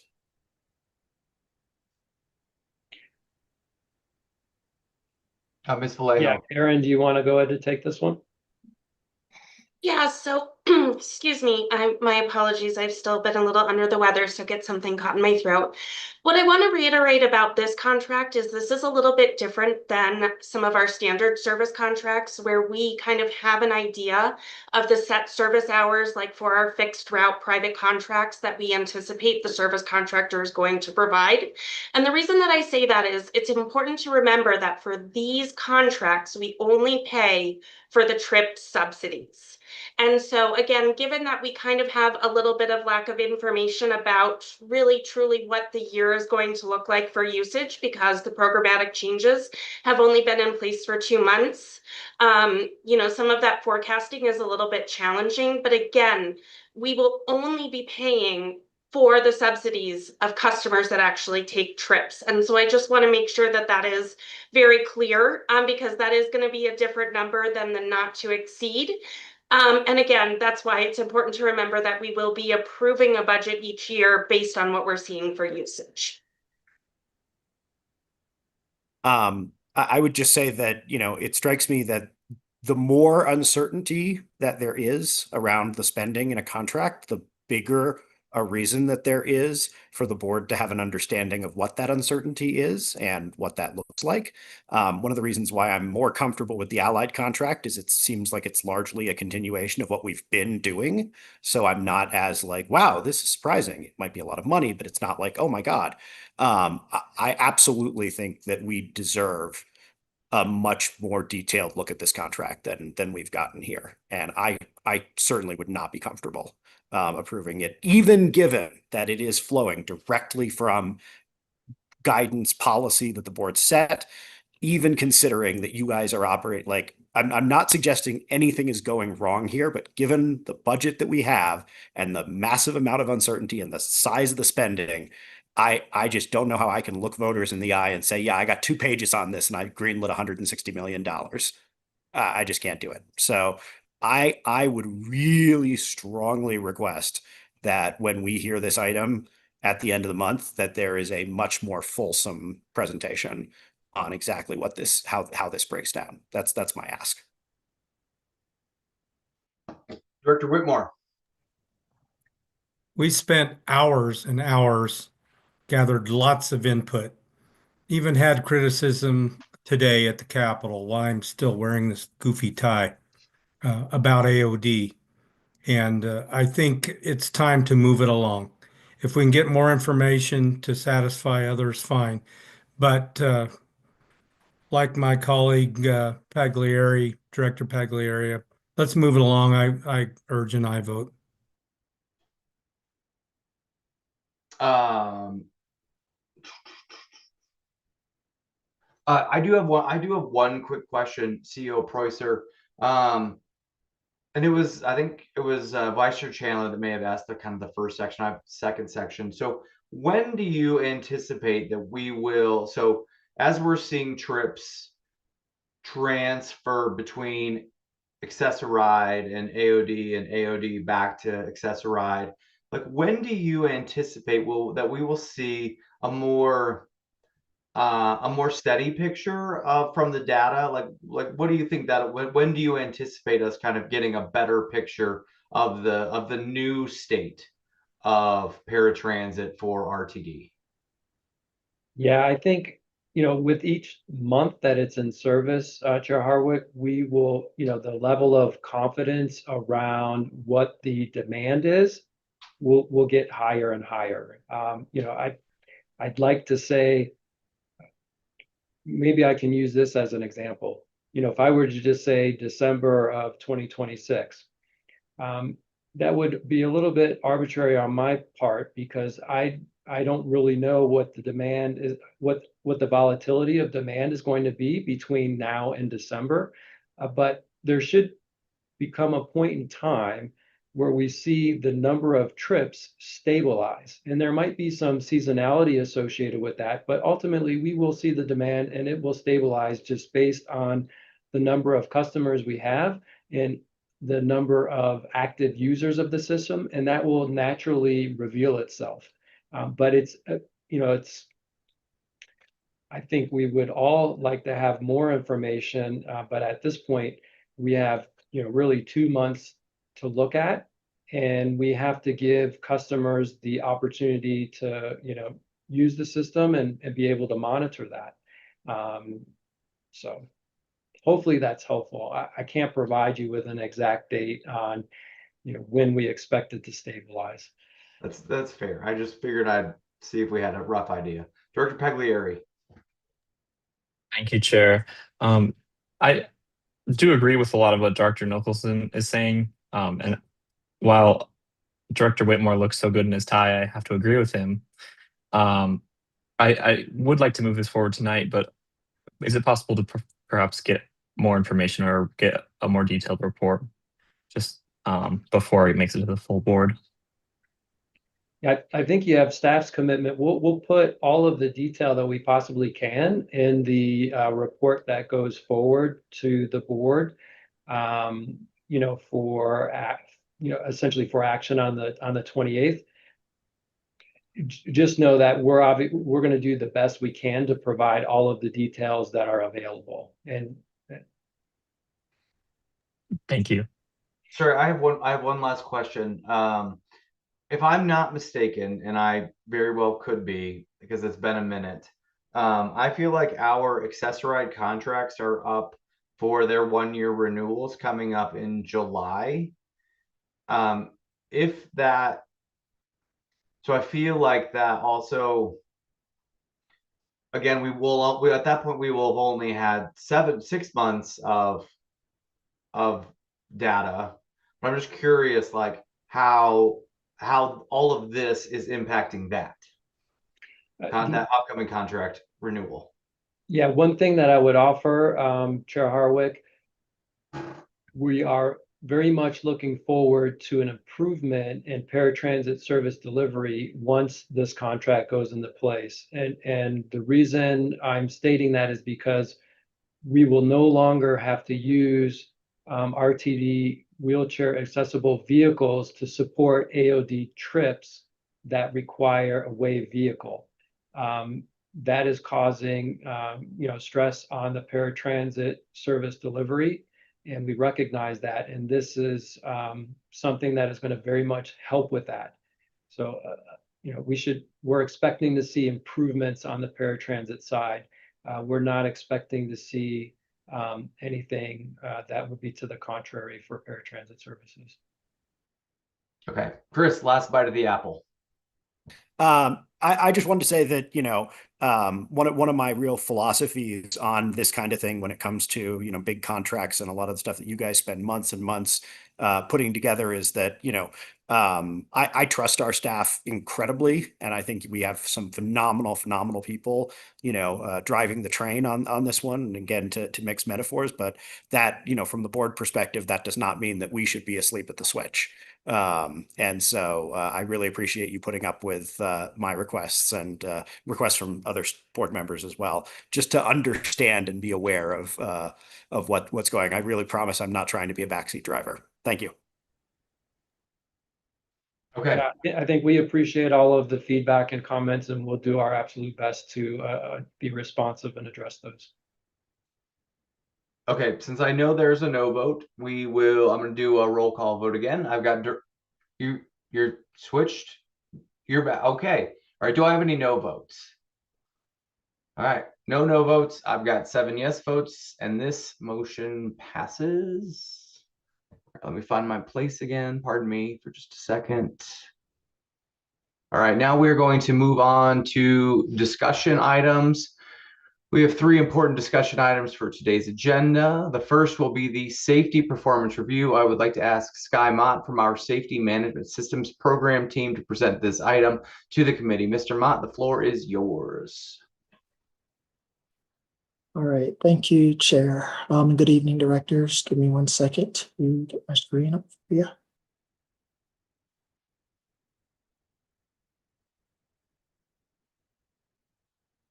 All right. Can you see my screen? Yes. All right. For those of you who have not met me, I'm Skylar Mott. Like you said, I'm the manager of Safety Management Systems Program Development. Tonight, I'm going to walk you through the 2025 Safety Performance Overview, basically showing you where we held steady, where we saw pressure, and where we're focusing next. To keep this safety performance update focused, this is the sequence of what will be discussed. First, we'll cover how safety is structured across the agency, just because that shaped how performance is measured. Then I'll focus on how performance against federal and state targets is done. Then I'll follow up with what we're seeing inside of our operations. And then I'll close with where the agency is going to go next. So before I get into performance, which is what we're going to talk about today, I want to talk about how we're not operating just under one system. We're managing multiple modes, each with slightly different oversight. So when you see the next slide, keep in mind that we have 3 modes that we're looking at: bus, commuter rail, light rail. And this next slide will kind of cover that for you. So as you can see how the slide lays out, bus and light rail fall under the Federal Transit Administration, or FTA, while commuter rail falls under the Federal Railroad Administration, the FRA. And that's a clear split. So as you can see on the slide, there are a couple of key things that you can kind of gravitate toward. At a state level, you see that FTA Region 8 covers bus and light rail, but for commuter rail, FRA Region 6 covers commuter rail. As far as the safety plans, there's the PTAS, which covers bus and light rail. And then for commuter rail, there's the SSPP, or the System Safety Program Plan, which covers commuter rail.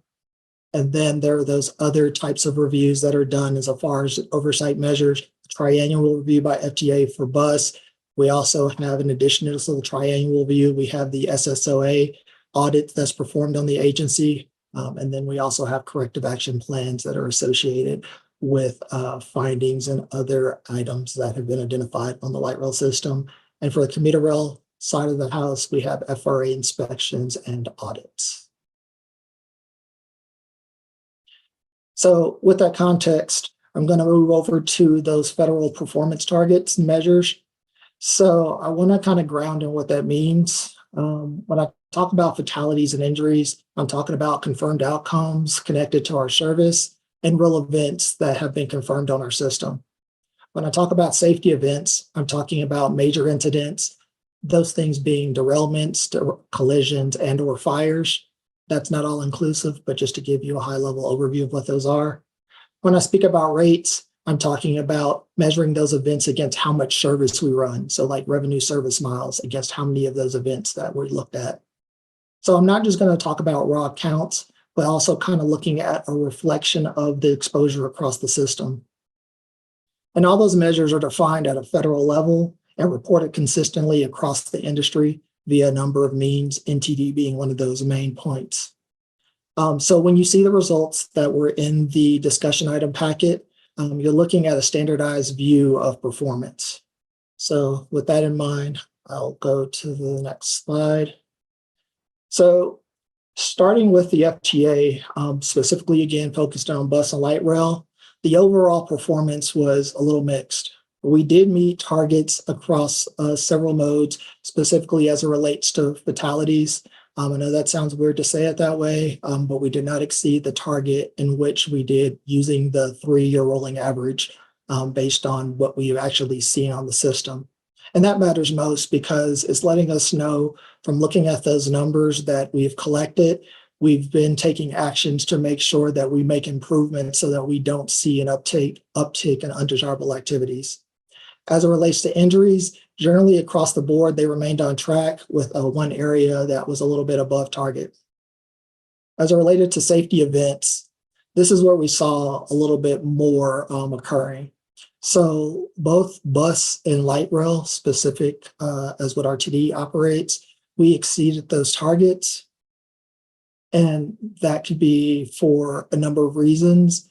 Obviously, as reporting gets better, as new requirements come in place, we will see a slight uptick, but we believe it will normalize out once we collect more data and we start to mature our system in certain ways.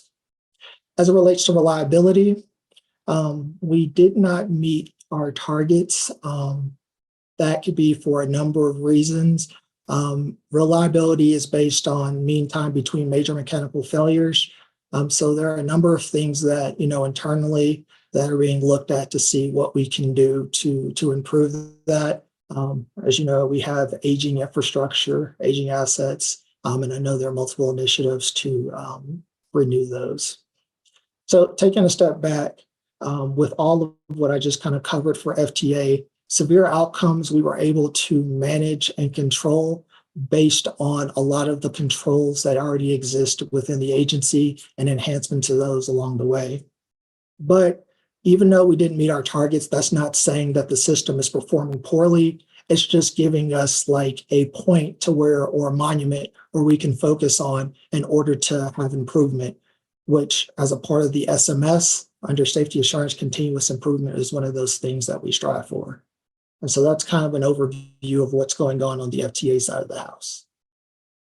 Again, like I said, splitting between FTA and FRA. So with FRA, we saw a bit of a different trend. We saw an overall decrease in reportable events. So it doesn't mean that there was we stopped having certain things happen.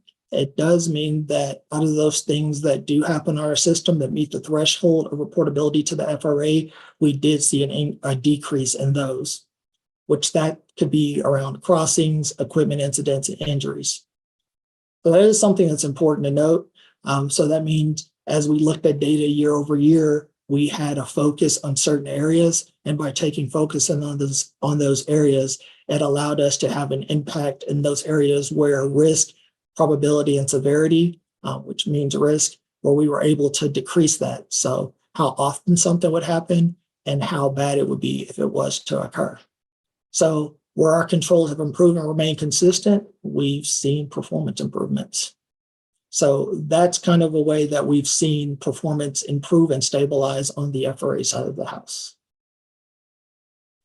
Moving on to state metrics, I'm going to focus on light rail because that's where a lot of emphasis comes, because our regulator, the CPUC, or the Colorado Public Utilities Commission, also known as our state safety oversight, they have an increased focus and emphasis on specifically our light rail system. So this will explain why and what we saw for those measures I talked about from the FTA above. So this is where we see some increase or decrease in safety performance. An increase in performance because we got more reporting, a decrease in performance because we saw numbers increase in areas where we didn't necessarily want to see those. but that's not a bad thing. It just allows us to focus on areas where we can make improvements. But where we saw increases, obviously, there were more accidents, more hazards were identified. Just because a hazard was identified, again, that is not a bad thing. And the reason I keep emphasizing that is because that means as a culture, safety culture specifically, people are becoming more comfortable in seeing something and saying something. And then unfortunately, we did see an increase in like red signal violations, but there are efforts in place to help reduce those in the future. These incidents, these different types of things that go in our system, we don't look at them isolated, we look at them systemically, and then how can we holistically approach them? While we can have a laser focus on items or events that have clear causal factors, there are other items or other events that may have multiple dependencies. And so that's where we will like leverage those different data sets together to come up with better corrective actions to see an increase in performance. That said, when targets are missed, this is kind of where it gives us an indicator of where we need to go in and start doing a more deep dive to make an impact on overall safety performance. All right, moving a little bit further into this, how are we responding? So if we have events that are occurring in our system and such that they're reportable to the PUC and such that they require corrective action, this slide shows you what we're doing and how we're managing it. So as you can see, we had 132 corrective actions total, and this is since we started tracking corrective actions. You can see that we were doing a really good job at closing out those corrective actions, are 84% complete. However, we have 16% that we're actively working on. I do want to be clear that just because something says open, that does not mean that we're not doing anything with it. What that means is that certain corrective actions have multiple items associated with them. So interim solutions or interim controls, which we're working diligently to make sure that those are implemented and sustained as we work towards final closure. And another point to mention is where you see that 4% or that 500 CPUC review. What that essentially means is that we've done all of what we can do in-house. So we've done all or met all the requirements or targets related to those interim or final action. And now the CPUC or the SSOA is reviewing to ensure that they are in agreement with what we've proposed and what we've implemented. So that's what that's representing. All right. As it relates to what's going on in the agency. So what I've talked about so far is at a high level. I've talked about here are the frameworks, the two different regulators that we look at as it relates to those regulators, things that they care about. When I looked at FTA and FRA performance, and now looking, or they went to the state level to show you really what we're looking at for the CPUC and how they're looking at our light rail system, and now focusing on the agency. So this is what we see day to day. What we see day to day rolls up into those other events. So it's like an advance notice or crystal ball, so to speak, into how can we make a larger impact on those performance measures and associated targets.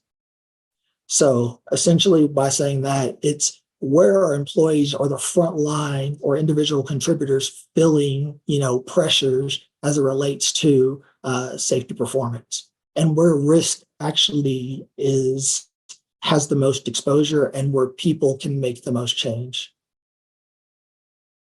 So that said, this is one of the clearest signals we get. So on the job injuries decreased, as you can see from the chart, 11 out of the 12 months in 2025. So you can see the shift, and you can see it starting to grow more and more over the year. So when we're looking at this, we're like, what are we doing to actually have an impact? So we know year over year what we've seen, and I'm just giving you a comparison of 2024 and 2025. Slip, trips, and falls, vehicle collisions, exposures as it relates to drugs and fumes, strains, and acts of crime remain consistent.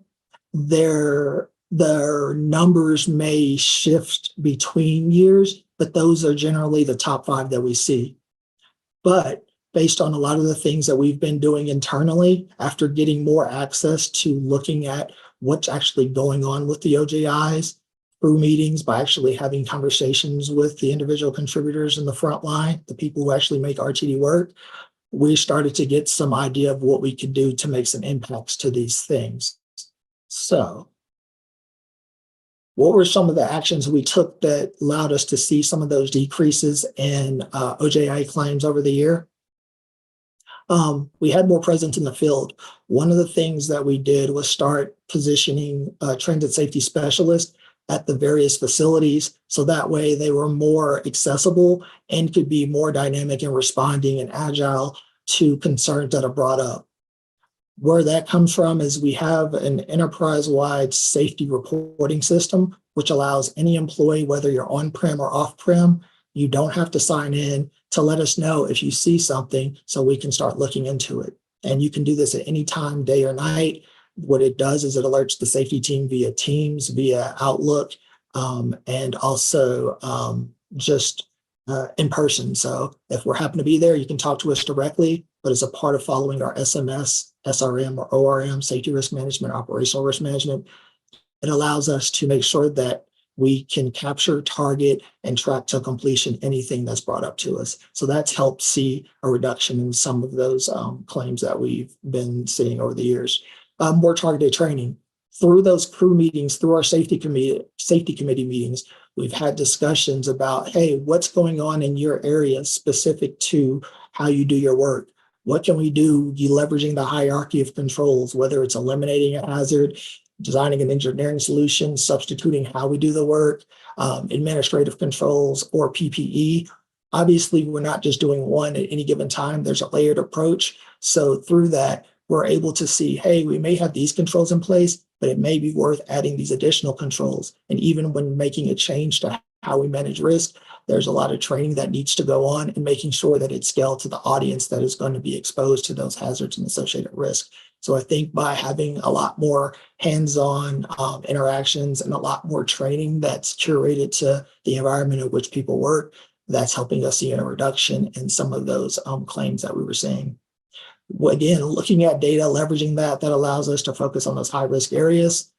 So that, again, we can lower the probability or likelihood that we would see certain events. But if we're adding additional controls that are higher in the hierarchy of controls, that would also allow us to reduce the severity. So even if we do see a certain undesirable outcome, it still may be lower in severity. So instead of a broken leg, it could be just, hey, I'm notifying you that I slipped because there was oil there or there was some kind of environmental hazard. But they are putting it as a claim. It doesn't mean they got hurt, but it does mean that it allows us to use that as a lagging indicator to develop better leading indicators to have lower likelihood and lower severity of certain types of events. All of what I'm saying is those things that we're doing, it's not complicated. We're just leveraging data to focus on the right problems, data from what we see in numbers, and then more just socialization by being there. It allows us to actually address problems at the right time, at the right scale, and also make sure that what we're doing is consistently applied and sustainable. So that's what I believe allowed us to see a shift in performance in a positive direction. Building on that, our employee reporting system, it's up year over year. It's basically people are feeling more comfortable and letting us know when they see something that they have a question about. And we're also letting them know that, hey, even when you do submit something, that's not the end of the story. It needs to be a partnership. Safety is everyone's responsibility. We know you have a primary function, but we also need you to let us know if whatever controls or mitigations are put in place through the collaboration, are they effective? That being said, the more communicative that we've been through the crew meetings, through the safety committees, people build a trust with us and they're letting us know what's going on, which is really helpful in actually impacting safety.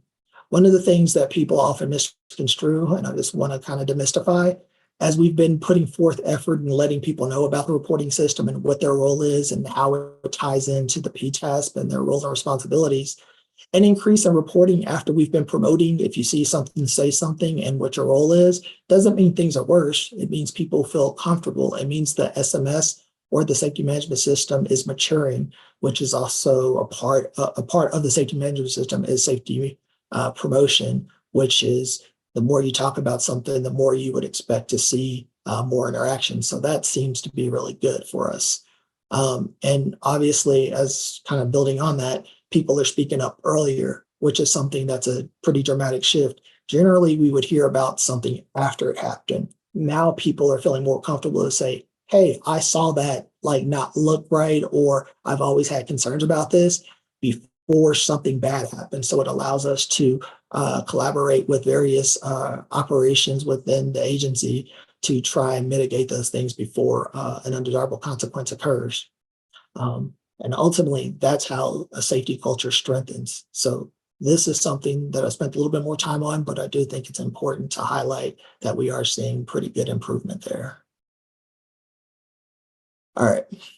So in addition to the reporting, what we're doing, like I mentioned just before, we're encouraging that hazard reporting across the system, and we're making it easier and more useful.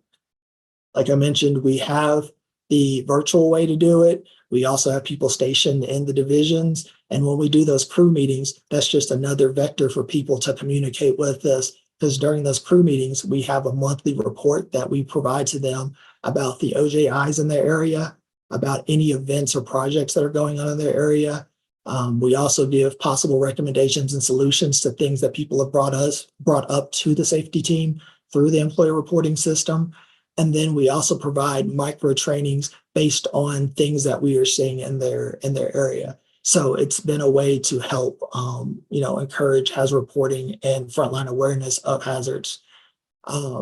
Additionally, as we talk about those things, ultimately what we're seeing is people getting better at what they're reporting. So the first part of our initiative was just to get people to report. Then it was to move on to getting better quality of the hazards that were submitted.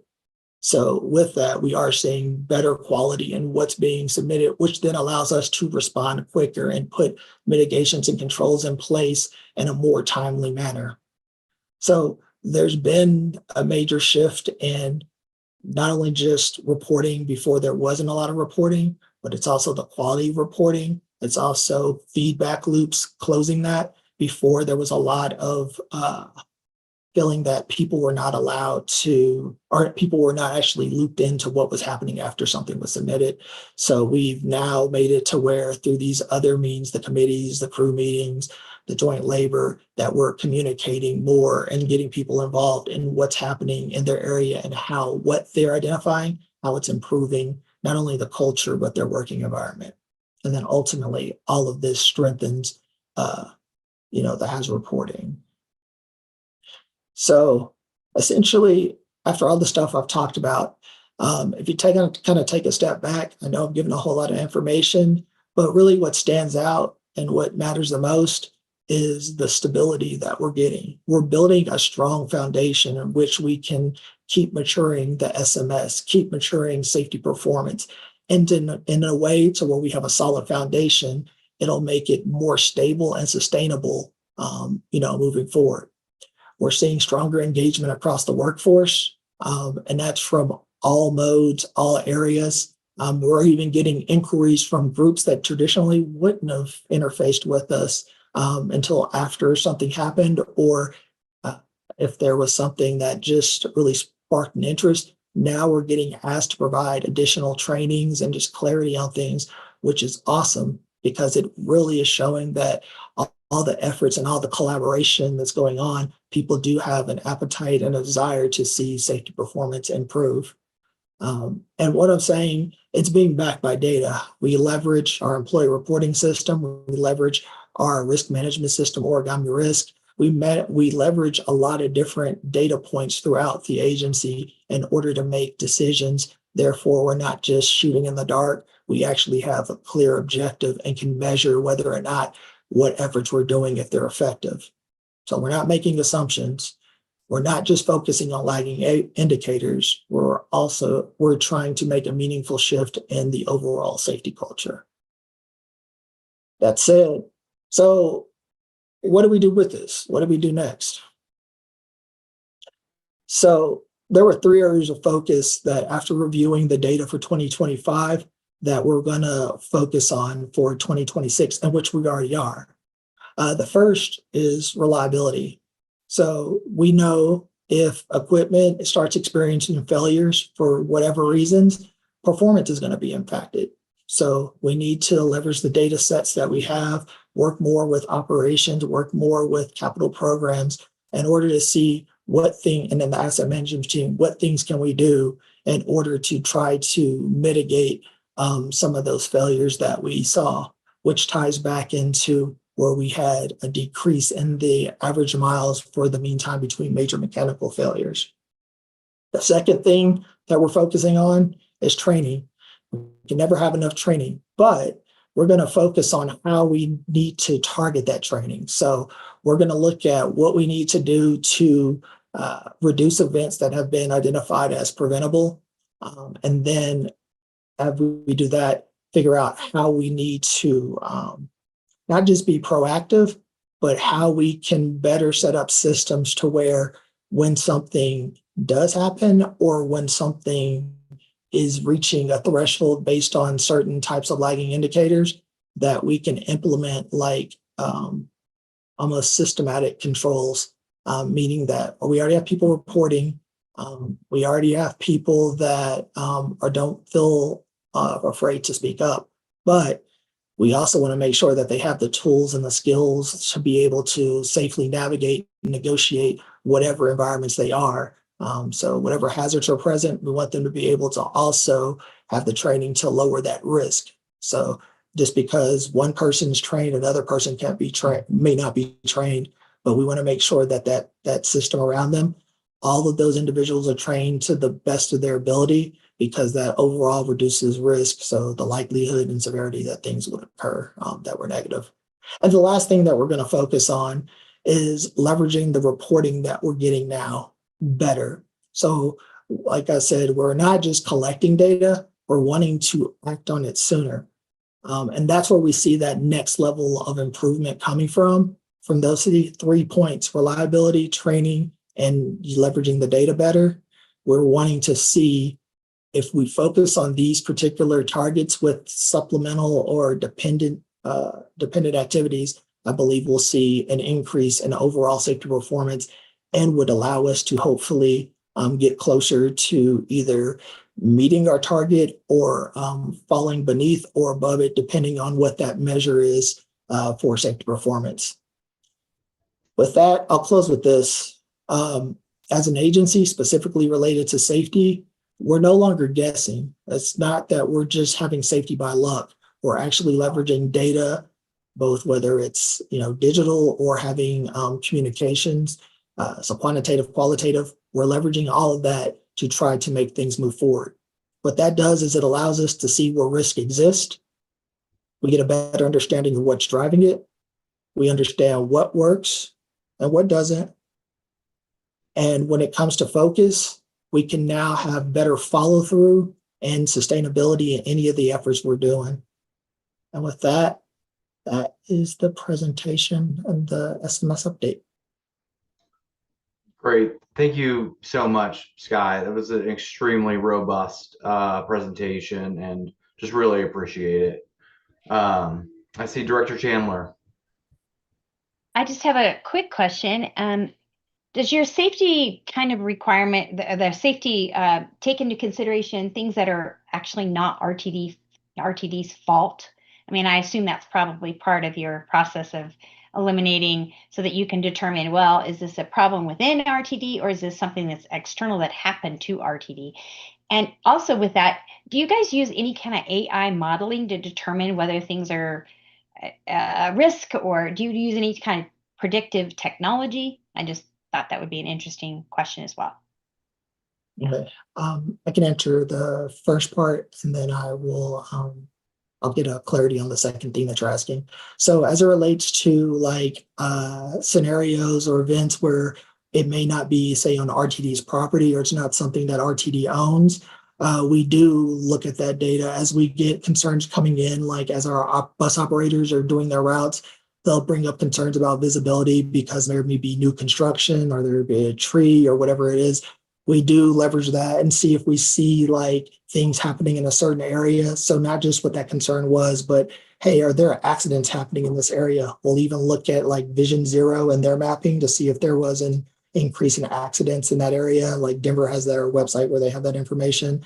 And then we'll also look at our data queue, which is when we have like reportable events, like certain types of accidents. That's FMCSA. We'll leverage that data as well to try to see if we can paint a better picture of what's going on in an area so we can implement a mitigation that actually is truly addressing any of the causal factors for any of the undesirable outcomes that are occurring. The second part where you mentioned, are we leveraging any AI currently as it relates to risk modeling? Is that what you were asking? At the moment, we are not, but I know that there was discussions that could be something that would be possibly used in the future. However, at this time, I don't have a timeline to discuss what that would really look like. Director Rusha. Oh, sorry, GMCO Johnson. Yes, thank you very kindly. If you would indulge me, Mr. Chair, Mr. Mott, if you could take down the presentation. Oh, no problem. Okay, thank you.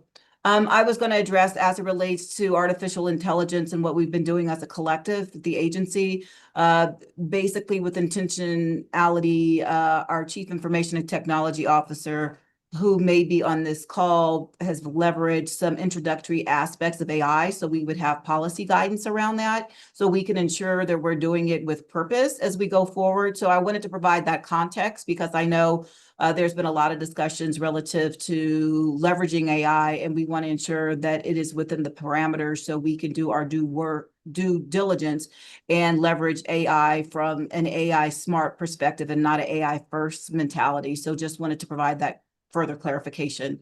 And with that, I will yield the floor. Mr. Feddersen has come on screen. If you like to augment my statement, sir, I will yield the floor to you if the chair supports that. Thank you. Mr. Chair, if I may. Please. Brett Feddersen, Chief Information and Technology Officer. Thank you, General Manager Johnson. Yeah, we've implemented a procedure to allow us to implement artificial intelligence smartly, correctly. And what we mean by that is about 90% of AI initiatives worldwide are failing right now. Vendors are very excited to take a lot of people's money if it's not intelligently done. So we have mechanisms in place for us to vet the technology that's in there, making sure that we understand how artificial intelligence is coming to the decisions that it has, that it's not hallucinating, that it's not creating falsehoods. And that's where the concept of human in the loop comes in, making sure that we always have a human being that is looking at the output that's coming out and vetting that particular information for the betterment of what the tools can do. The tools are incredibly powerful. Artificial intelligence or generative AI is the fastest deployed technology in the history of the human race. There's definitely power and benefit off of it, but we want to make sure that we're using our scarce resources wisely to get to that level of productivity gains for the future. Thank you so much. Appreciate that clarification and additional information. Director Rusha. Hi, thank you, Mr. Chair. Thank you, Mr. Mott. That was excellent. I really appreciate your remarks about reporting and data tracking, because obviously if we have junk data, we get junk solutions. And if we're constantly reactive, then we can't effectively mitigate that risk. So I just really appreciate what you and the agency are doing in terms of data collection and these precautionary measures, because I think that's a marker of a healthy safety culture. I do have a couple of questions about CAPS, and if we can answer them here, that would be great. If it's more in depth, I'm happy to receive a memo. But my first question was about red signal violations. I believe we had an issue with this several years ago and saw some improvement, but I was wondering if you could just get into that like a little bit more to brief us. And for my colleagues, a red signal violation is like when a train passes a stop signal, the red light, without authorization. And so that can cause a serious safety risk. But anyway, I don't want to jump to any assumptions, but I was wondering if that was something that staff could just address, and like what we're doing to address that, and why we think we might have had a spike in those incidences. Thanks. GMCO Johnson. Yeah, thank you so much. And thank you, Director Rusha, for your question. I'm going to yield the floor to staff momentarily, but I want to take this opportunity to commend staff. My first day back on November 9th of 2020, one of my first stops was going out to the Eladi Light Rail Division at 4:30 in the morning. And the first thing I noticed when I went into the ready room was how many red signal violations that we had. I got to tell you, would probably, if my memory serves me correctly, probably in the upwards of 40 a month. And we have had substantially lesser amounts, whereby I would say at the beginning of this year till now, and we're in the 5th month, we've probably had 3, if my memory serves me correctly. And so I just wanted to showcase that and give everybody the opportunity to recognize how critically important that is, because we have leveraged a safety culture. Before I yield the floor to Mr. Mott, I'm going to give Mr. Jensen an opportunity to opine and ground us in the strategies relative to the reduction in safety violations, red signal violations, that is, because it is something that we are quite proud of and speak about it often at our monthly leadership safety committees that I convene. So with that, I'll yield the floor. To you, Mr. Jensen. Dave, you're muted. Apologize for that. So, yep, thank you for that. I'm Dave Jensen, Deputy Chief Operations Officer for Rail Operations. A couple of things I would point out to Ms. Johnson's point. Several years ago, the numbers were much higher than they are now. As we're looking at our targets, the target is always looking for improvement. So when we have a rise, as Mr. Mott indicated from last year, we're really comparing ourselves to ourselves. And what that means is we may have had more last year. It doesn't mean that the number is where it was years ago. So we're seeing significant improvement overall. But what we were able to do is leverage the data as we were evaluating what the trends were from last year, as Mr. Mott indicated as well. And so there was a couple of discoveries that we made within the last year, one of which was the tenure of the operators that were having those mistakes, and leveraging our training and supervision to provide coaching out in the field and improve those areas. The other thing that we found was that there was more signal violations at locations where the signal was just outside of a station. And so we were able to go and have our supervision and our staff really evaluate what was happening there. So at the risk of overcomplicating a simple matter, muscle memory takes over. When you do the same thing over and over and over again, you develop muscle memory. So not many of you, but some of you may have gone through intersections wondering, gee, I hope that light was green, because I just went through that intersection without paying attention. So the identification of that allowed us the opportunity to enhance our training and our coaching and development. But we're also working on technology now that will not allow a train to move if the signal in front of it is red. So we haven't perfected that. That's not out yet. A significant improvement we did make, though, an administrative control is on our signal system. If a signal is red, the preceding signal is yellow. We've incorporated a process where we now require a reduction in speed passing yellow signals on approach to red signals. And so what that does is it breaks the muscle memory that had taken place with the operators. It brings their focus to center on where the signals are and the situation that they're under, and it just heightened their awareness. And then that, along with numerous campaigns with our supervision in those locations at those times, to Ms. Johnson's point, so far we're seeing really incredible results this year. I know it's still early, but we're really seeing the fruits of our efforts. That's great. Thank you. Thanks, Mr. Jensen. Director Rusha, I feel like you had another question. I did. Thank you. First, that was really impressive from staff. Thank you. That was an excellent answer, not just in substance, but also just in in what we're doing and taking those proactive measures, not just being reactive to staff and saying, operator, you made a mistake, but hey, what can we do to mitigate this risk of happening again? That was excellent. I have one more question, and I'm fine if this is a memo. It might be a memo kind of conversation. But I was just wondering if staff could just briefly update us on any open caps that might still be open related to 19th and Stout. And I was just particularly interested in the ORM and safety assurance aspect and how that's incorporated into asset renewal decisions. Just recognizing that directors don't have that deep of operational insight. If that was an ignorant question, please give me a little bit of grace. But just anything that you could brief us on either now or in a memo on those open caps related to those issues in that matter, I would appreciate. It doesn't have to be today.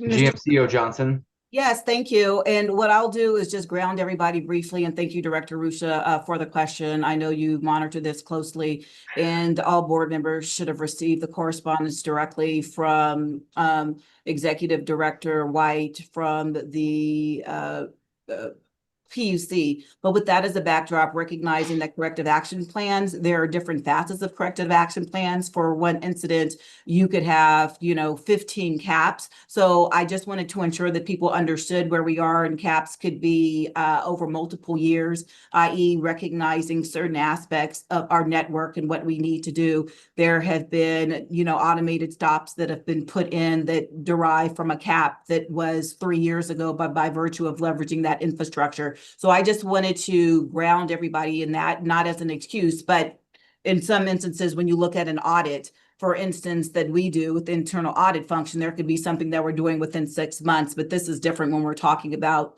the network, our transportation network. But with that, Mr. Mott, if you want to give a high level, recognizing where we are, something very analogous to what we've done in Leadership Safety Committee meetings about where we are, if you have that available, and if not, we can provide further explanation to the entire board by virtue of a memorandum that I will disseminate. So, Mr. Mott, I'll yield the floor to you. Thanks, Ms. Johnson. Yeah, so I don't have those exact numbers in front of me right now. And I believe with Ms. Johnson was just saying, as far as drafting a memo, I can get that information to make sure that it is accurate when it is provided to you, so that you have the latest and most updated information. I don't want to misquote or misstate anything. Okay, thank you so much. Really, it was really thorough and really great. So in the interest of our CART transcriptionist, I am going to adjourn us for 10 minutes. It's 7:40. Let's come back at 7:50. Just for everybody's knowledge, when we come back, we have 2 more discussion items. I'm going to try to be mindful of everyone's time. So I'm going to limit discussion to 10 minutes or less for each of them. So if you want to prep your questions ahead of time, that'd be great. But sort of keep in mind, we're going to try to go, we're going to try to get out of here relatively quickly tonight. Well, relatively. Anyway, I'll see you back here in 10 minutes. Thanks.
Hey, Jack, how we looking? Everybody, can you turn on your cameras if you're back, just so I can see if you're around? You've got All a right. good crew here, and I think Chief Martingano's up next, if I'm not mistaken. So He sure is. All right. Need to restart the recording Yep. once you are ready. Okay. Thanks everybody for letting me put 10 minutes of food in my mouth. Again, I would like to ask Chief of Police and Emergency Management, Steve Martingano, Manager Steve Martingano, to present this item to the committee. Sorry, we're doing the Transit Police Department update. Chief Martingano, the floor is yours. Yeah, thank you. Can you see my screen? Sure can. Oh, All we right. see you. We see you. Oh, you don't see the Nope. Now we got it. okay, perfect. Thank you. Yep. All right, as mentioned, I'm Steve Martingano, Chief of Police and Emergency Management, and what I'm going to give you is the Transit Police and Emergency Management update. So the outline is going to be strategic implementation, our 4-step action plan, strategic priority alignment, as well as performance metrics and progress. So for strategic implementation, pretty much our initiatives for 2025 to 2026 are going to touch enhancing public trust, building a better RTD, service excellence, and customer and community connections. These bullet points are going to be shared throughout the presentation. So our 4-step action plan starts with visible deterrence. So really we have our officers out there, more visible, uniform presence on our vehicles, platforms, and buses. This is to deter criminal behavior, but also to provide the customer service aspect of our policing. Community focus approach, so engaging positively with our customers, building relationships and trust. And then the third one here is something we just really started, is impact teams. So we have a bus rail impact team. We call it the BRIT team. You always have to have a cool acronym to go with your initiatives.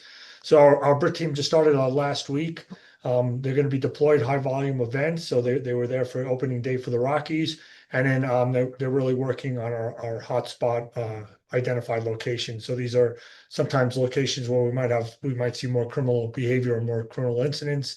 And they're really working with the local jurisdictions to do a joint effort with our police department as well as the municipality, wherever that location may be. And then starting in May, we're just waiting for a couple of our officers to get off of the field training.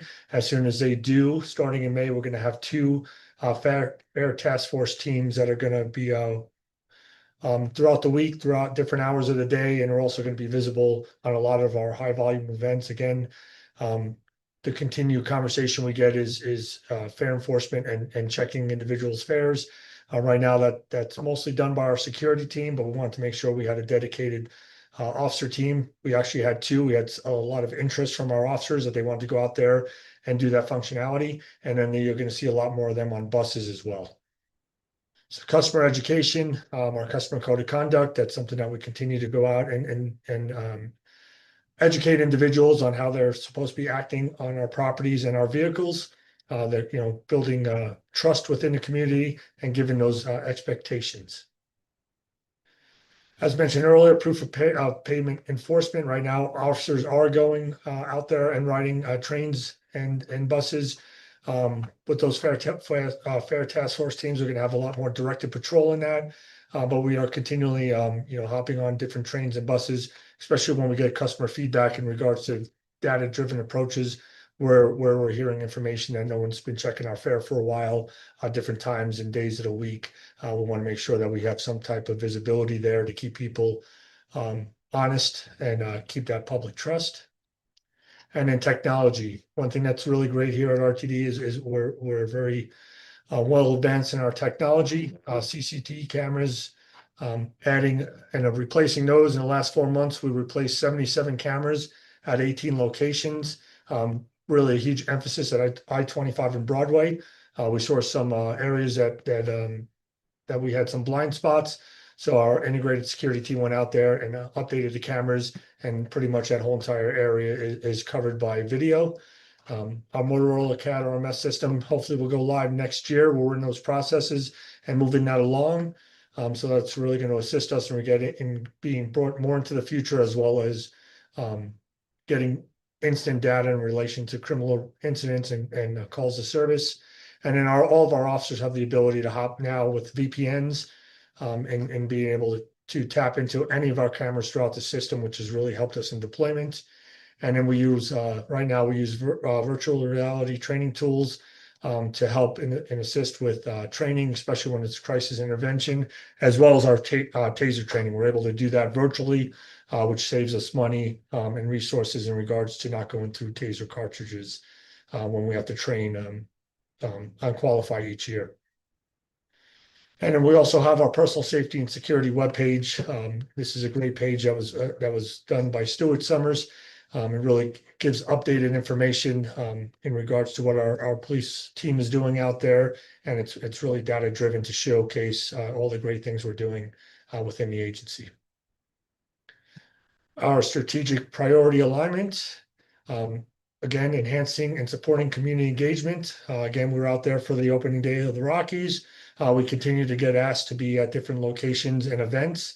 The more that we continue to build the RTD Transit Police name and recognition, more people are asking for us to be present. And one of the things I want to touch here is our police substations. So we opened up a substation at Elati. Last Wednesday, we opened up our Boulder downtown substation. We now have officers being deployed out of there, right? Currently, what they were doing was coming all the way down to Denver and then driving up to those locations to be visible. This is saving us a lot of time that is more visibility within those areas that they serve.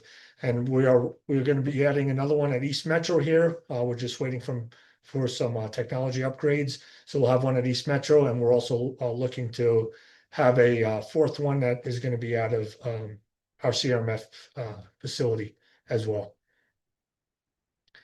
Again, customer excellence, conducting fair sweeps, really, we get customer input, a lot of customer input that gets sent to us, and we read each and every one of those to find out where we could be better positioned and aligned. Obviously, our customers are our eyes and ears out there, and whatever information they could give us, we take that into account and try to deploy. And then one of the things I want to touch is our park and rides. So monitoring our park and rides. We had the National Western Stock Show recently. We had a huge emphasis working with the city and county of Denver and Denver Police Department. We pretty much were asked to show high visibility at 40th in Colorado. We went out there, we targeted, we actually checked 895 vehicles during that time. What we do is we put a report card on there. We grade them based off of if they left their doors unlocked, if they left something visible. And during that 15-day stock show, we had 0 reported thefts from motor vehicles based off of that high visibility and really, action plan in regards to being present there. So that was a really good thing for the city and county in Denver. The mayor complimented us in regards to that joint operation with their police department. And again, employee ownership. We want to build our officers to be the next leaders. So we do a lot of training, a lot of, we have the RTD supervisor management training, but then we also send them to training that's more based for police executive and supervisory levels. FBI Leader Trilogy program. We were awarded the FBI Leader Trilogy award for our department. All of our command staff completed the supervisor, command level, and executive training, which is a 3-course certification. And in Northwestern is a big command college, usually between the FBI National Academy, which I was privileged to attend a couple of years ago, and the Northwestern Command College. Those are 2 schools that really most agencies, if you don't have either one of them, that chances are you're not going to move on in the process to become their police chief. And RTD has recognized these are great programs to have our officers and our executive command level officers attend. So we'll go a little bit into performance metrics and progress. So in 2025, we recorded an 18-month month-over-month decrease in security-related calls, which included obviously more quality of life, graffiti, drug activity, unintended bags, and such. Illicit drugs went down 48% over a year, year by year decrease in 2025. Again, I think that's a lot attributed to our high visibility, having our officers be out there, riding our trains and being present at our platforms and bus stops. And then we recorded almost 5 million fare checks between our light rail and commuter rail vehicles in 2025. Just to show you some numbers in regards to 2023 all the way down to 2025, you can see 2,800, 2,600, and then we went all the way down to 1,300. Again, really targeting and telling our officers to be out there, be present, and be visible. Definitely has shown in regards to security incidents being reported dropping. Our calls of service also dropped in relation to 41,000 in 2022, all the way down to 33,000 in 2025. That's over an 8,000, calls of service drop. And again, a lot of that I think is attributed to the high visibility and presence. These are just different graph points of the same thing, showing 20% decrease from 2024 to 2025 in regards to security related calls. Denver Union Station, in 2022, we dropped from 2022 to 2023, over 4,000. We've dropped another 600 last year, pretty much staying within the 8,000. But again, I think with our presence there, we definitely made a huge impact. And we'll continue to put an emphasis next year in relation to the security contract. We never had security hours that were dedicated to the light rail platform. And we added those in there. That came back from a lot of employee feedback. And so starting next year in regards to that security contract, if it gets voted through, we're going to see a presence on the light rail platform, which I think is going to really assist in regards to lowering the related calls of service at Denver Union Station. Transit Watch app incidents reported, a huge decrease from 4,600 to 3,200. Really goes to show that I think our customers are seeing less behaviors, and I think the perception of their safety is truly going up. So we're not getting a lot of calls from them, especially related to drug activity. So here's kind of a breakdown. Drug activity was still one of our highest in regards to our Transit Watch apps of service in 2025. But we continue, I think, with the Elevator pilot program as well. Seeing a lot of initiatives that are making those numbers go lower. As you could see, a 62% drop overall, but a huge drop from last year to this year. And then here's a metric we put in there just to kind of show where our Transit Watch app locations reported. I think a board member had asked this. So we kind of broke that down in numbers in relation to light rail Union Station. As you can see, described location has a large amount.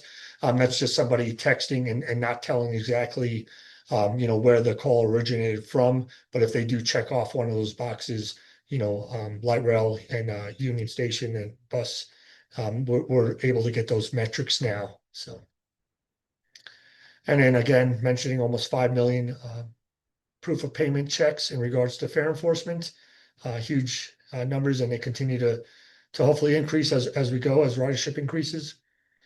And then you could see that, by the contacts, our proof of payment violator rate continues to decline. So we went from 6% in May of last year to 4% in December in regards to the amount of contacts we're making and who has, who's been paying fare or not.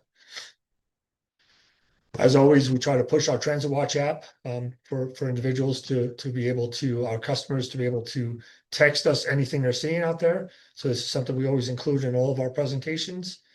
And that is the end of my presentation. So thank you.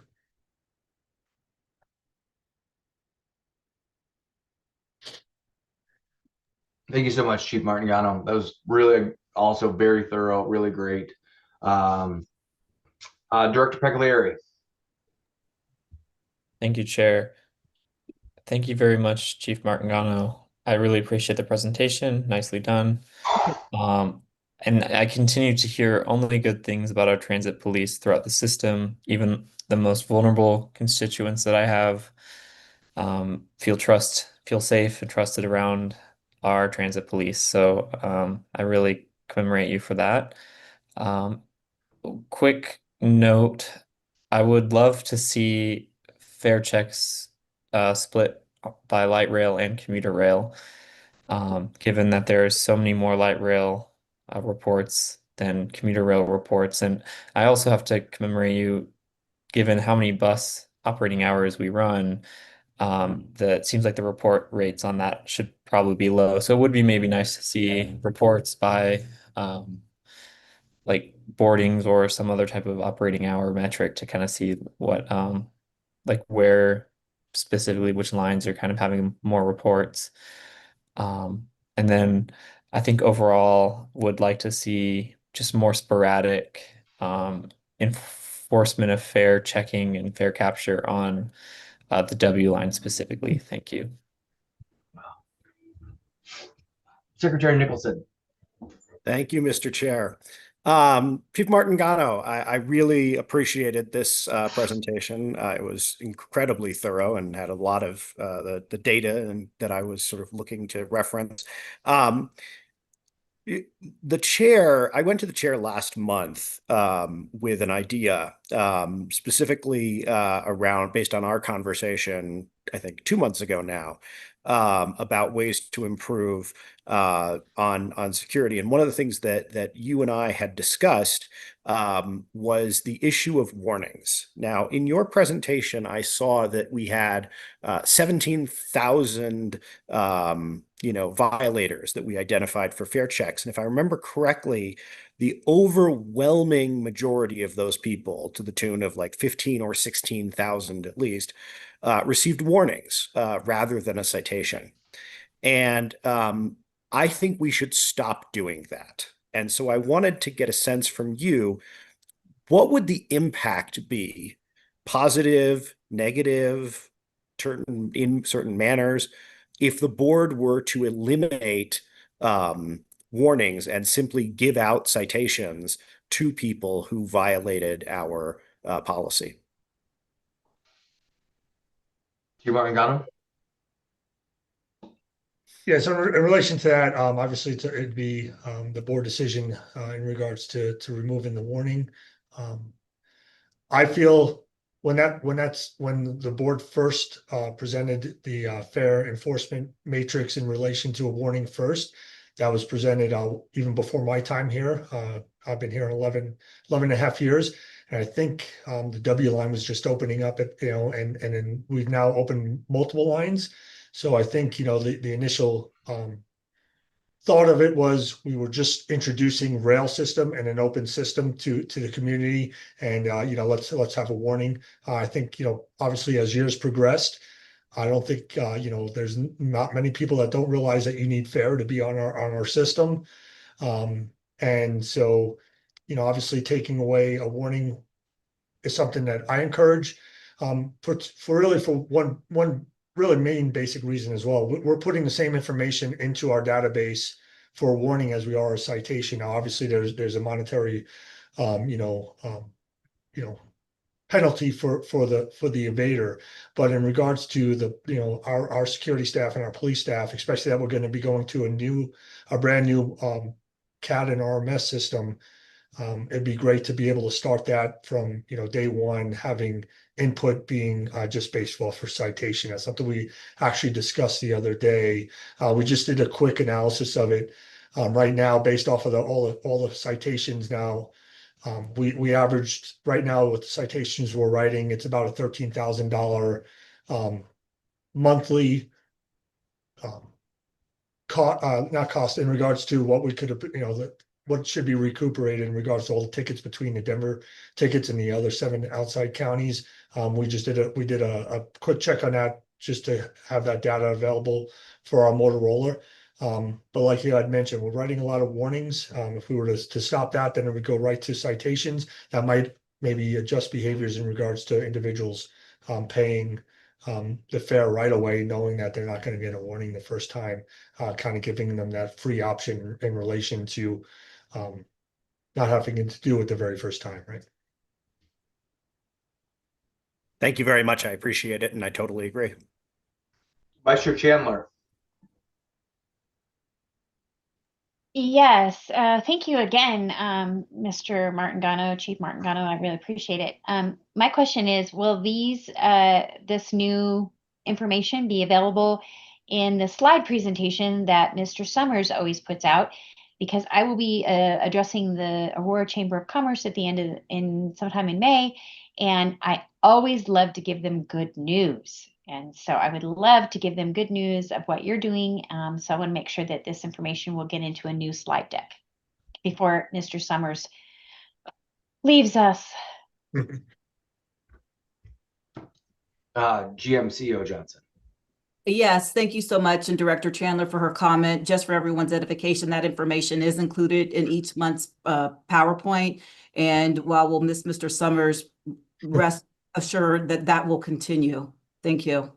And then more to the point, I just want to take this opportunity as well relative to Secretary Nicholson's question and the response Chief Martingano provided. I just wanted to further stress that, again, the board adopted the education first approach relative to respect the ride, and the board also adopted the service suspension policy. So just wanted to ensure that everybody was grounded in that fact. That's a policy decision. Thank you. Director Guzman. Thank you for recognizing me, Mr. Chair. Chief Martingano, CEO Johnson, thank you for your continued focused work on this matter. The amount of missed fare, frankly, is negligible in the large scheme of things for the number of trips, passenger trips that we provide every single day. But still important. We don't want people abusing the system, and it is our expectation that fare is paid to receive the services in some way, whether that's through a heavily discounted option or not. It was spoken to, but I'm gonna say it again because I was here for the showdown in the boardroom for it in my first year. We passed the policy for Respect the Ride and the rules about engagement with our police department and our employees and the public. And a customer first experience and a customer centric approach does not mandate the need to be punitive in our actions towards the public. We are here to serve everybody. And sometimes that means helping them understand how to pay fare or the options that they have if they can't afford to pay fare. And that's just a human way of doing things. And so I will stand on and by and support that approach and that policy that this board has authorized to this point. And thank you, Chief Martingano, and to all of our enforcement agents for making sure that we are following that policy, strictly adhering to it, because there's no other way to provide a welcoming transit environment if our first instinct is to be punishing of the people that need to learn and may need help. I've seen plenty of visitors I've had to help purchase fare on the A line to avoid getting a reprimand that don't speak English, and it's their first time in Denver, and I'm quickly helping them try to do it. And we're a new system. It's pretty simple for those of us that are here and practiced at it, not so for people that are coming from other areas. And that's after the great work of our general manager CEO to simplify our fare payment procedures and processes and our fares. So I want to make sure that we stay focused on our customer first approach, our respect to our community, and we live out our values that we have set forth as an agency. Thank you. Director Rusha. Thank you, Mr. Chair. So first I just, well, may I make a question comment to it?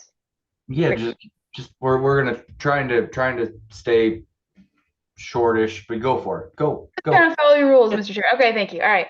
So thank you for this presentation. I just wanted to comment on the fare evasion and warning.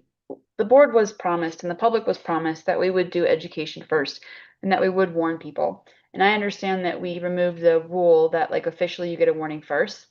But I guess I just want to echo a little bit about echo some of the things that Director Guzman said.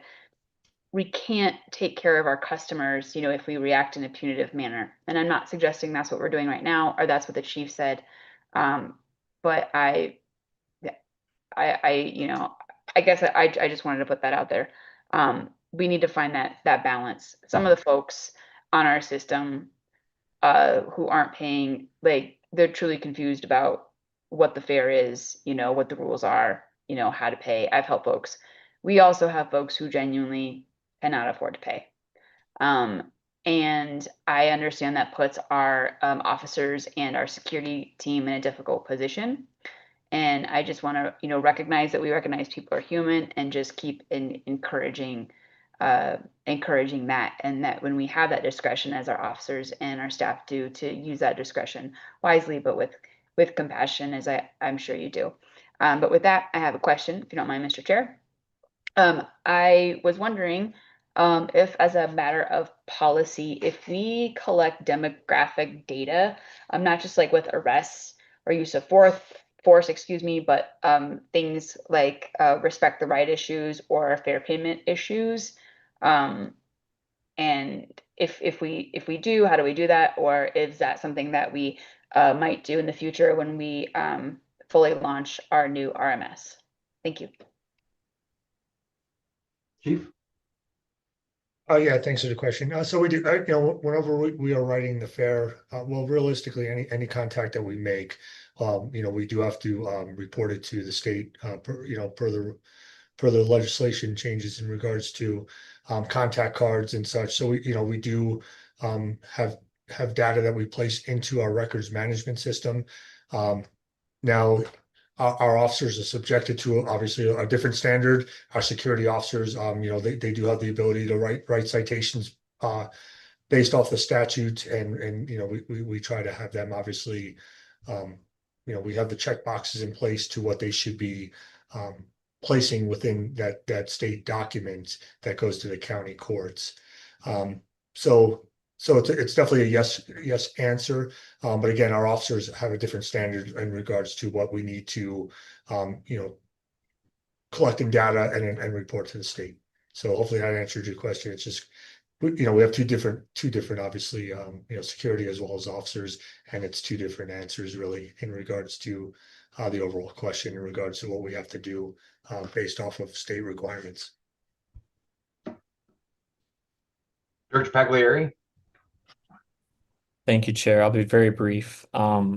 Given that we offer a service that people pay for, and it is our fiduciary responsibility, although we run a non-profitable service that runs not at a loss, but it is a duty to the people, I do think that we owe it to the taxpayers to make sure that people are not riding for free.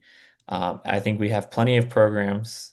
We could improve those programs, but I think there's plenty of programs for people to get the help they need if they cannot afford to ride, or they can take other methods of transportation. I don't think that RTD is the only method of transportation available in the Denver metro region. And so I don't think we need to worry too much, but I really cannot express enough how much I heard from, and I still hear from my constituents, that they do not want to ride with people who are not following our code of conduct. They do not want to ride with people who are not paying their fare.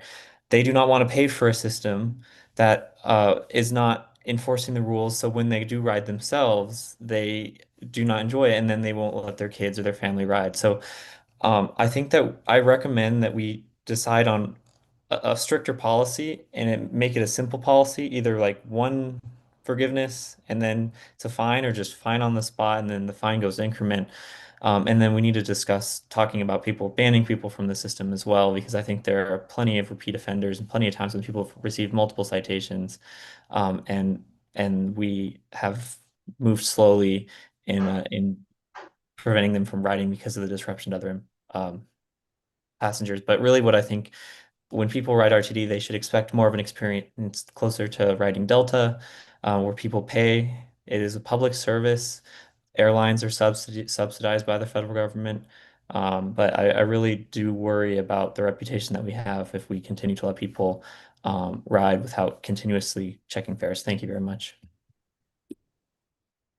All right, Director Nicholson, I really hope this is super fast, because it's your second bite, friend.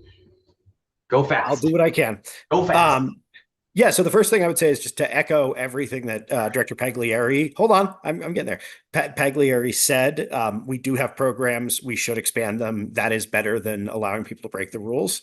But I actually have a completely separate question that I want to ask you about. A constituent reached out to me today with regard to security, Chief Martingano. The stairs at Union Station that have remained locked for years. What is the security reason at this point for preventing people from accessing those stairs to get up to the platform? Because it would make it dramatically easier to do things like transfer from the N line to the buses in Denver Union Station. Go ahead, Chief. Yeah, thanks for the question. So when those stairs were closed, and that was kind of over the we were doing an overriding SEPTED design. Denver Police Department assisted us in relation to they at the time they had SEPTED certified officers. They came to Union Station and they put they gave us what they felt would be best in regards to personal security as well as infrastructure security.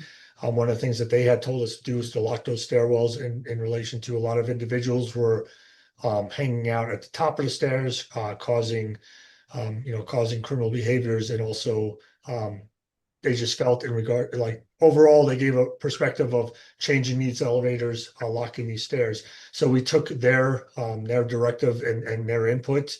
It's something that they do obviously for a lot of businesses and residences within the city and county of Denver.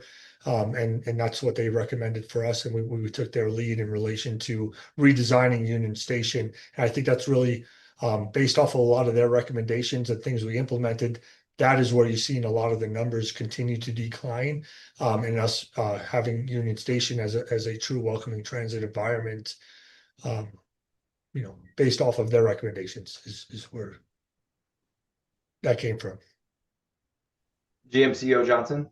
Yes, thank you. Just wanted to supplement something the chief said. So SEPTED, for your edification, is crime prevention through environmental design, and recognizing that we were faced with a lot of different antisocial behaviors that were occurring, to the point the chief raised, worked in tandem with the previous mayoral administration and the former chief of police to do that intentionally with the ingress and egress, just by virtue of ensuring that we had people accessing the station through designated doors. And to the point the chief made, we had individuals utilizing that stairwell for other purposes that weren't intended when that facility was constructed. And being here for the past 5.5 years, I can tell you it's night and day by virtue of what was happening in Denver Union Station with that access being severed. And so I just wanted to further provide context around that, because that is something we have received positive feedback on from the homeowners associations, LODO, the Coloradans, HOA, the other Sage Hospitality and things of the like. We did this in a clear-cut collaborative fashion with those businesses and residents abutting Denver Union Station. Thank you. Thank you. Okay. I don't see any. Oh, you jerk. I'm sorry. Oh, I love you. I'm the director that oversees that. Please. No, I know you go. Thank you, Mr. Chair.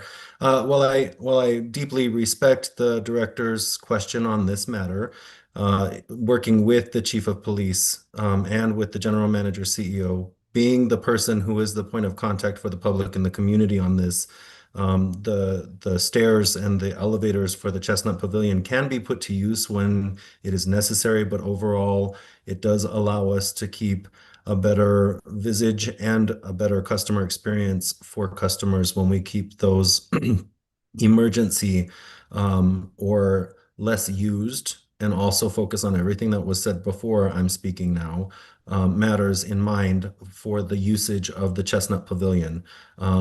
Ease of getting from the N line to the B line is not the goal. It's to make sure that we have a welcoming transit environment. That's the direction we were given, the goal that we set, and the direction that we've been working on since 2023, 2020 actually. and continue to work forward to. And I am through that every single day as a customer, as a member of the public, and a taxpayer. And so I can tell you that it does work to have those closed off. But there are instances in which they can be used. And I think that that's at the discretion of the general manager, CEO, and the people that are operating in the Chestnut Pavilion to be able to make that determination as is warranted when it's needed. But our neighbors have also had a number of complaints that we have worked through over years and years of work on that. And so I'm really grateful that the decision was made to close those off, because they are an unnecessary entrance at this point, to allow in certain situations that come in off the street that we don't want in that area. It's for our service, it's for our transfers, it's for our customers, and we want to respect that space for what it is. Thank you. Okay.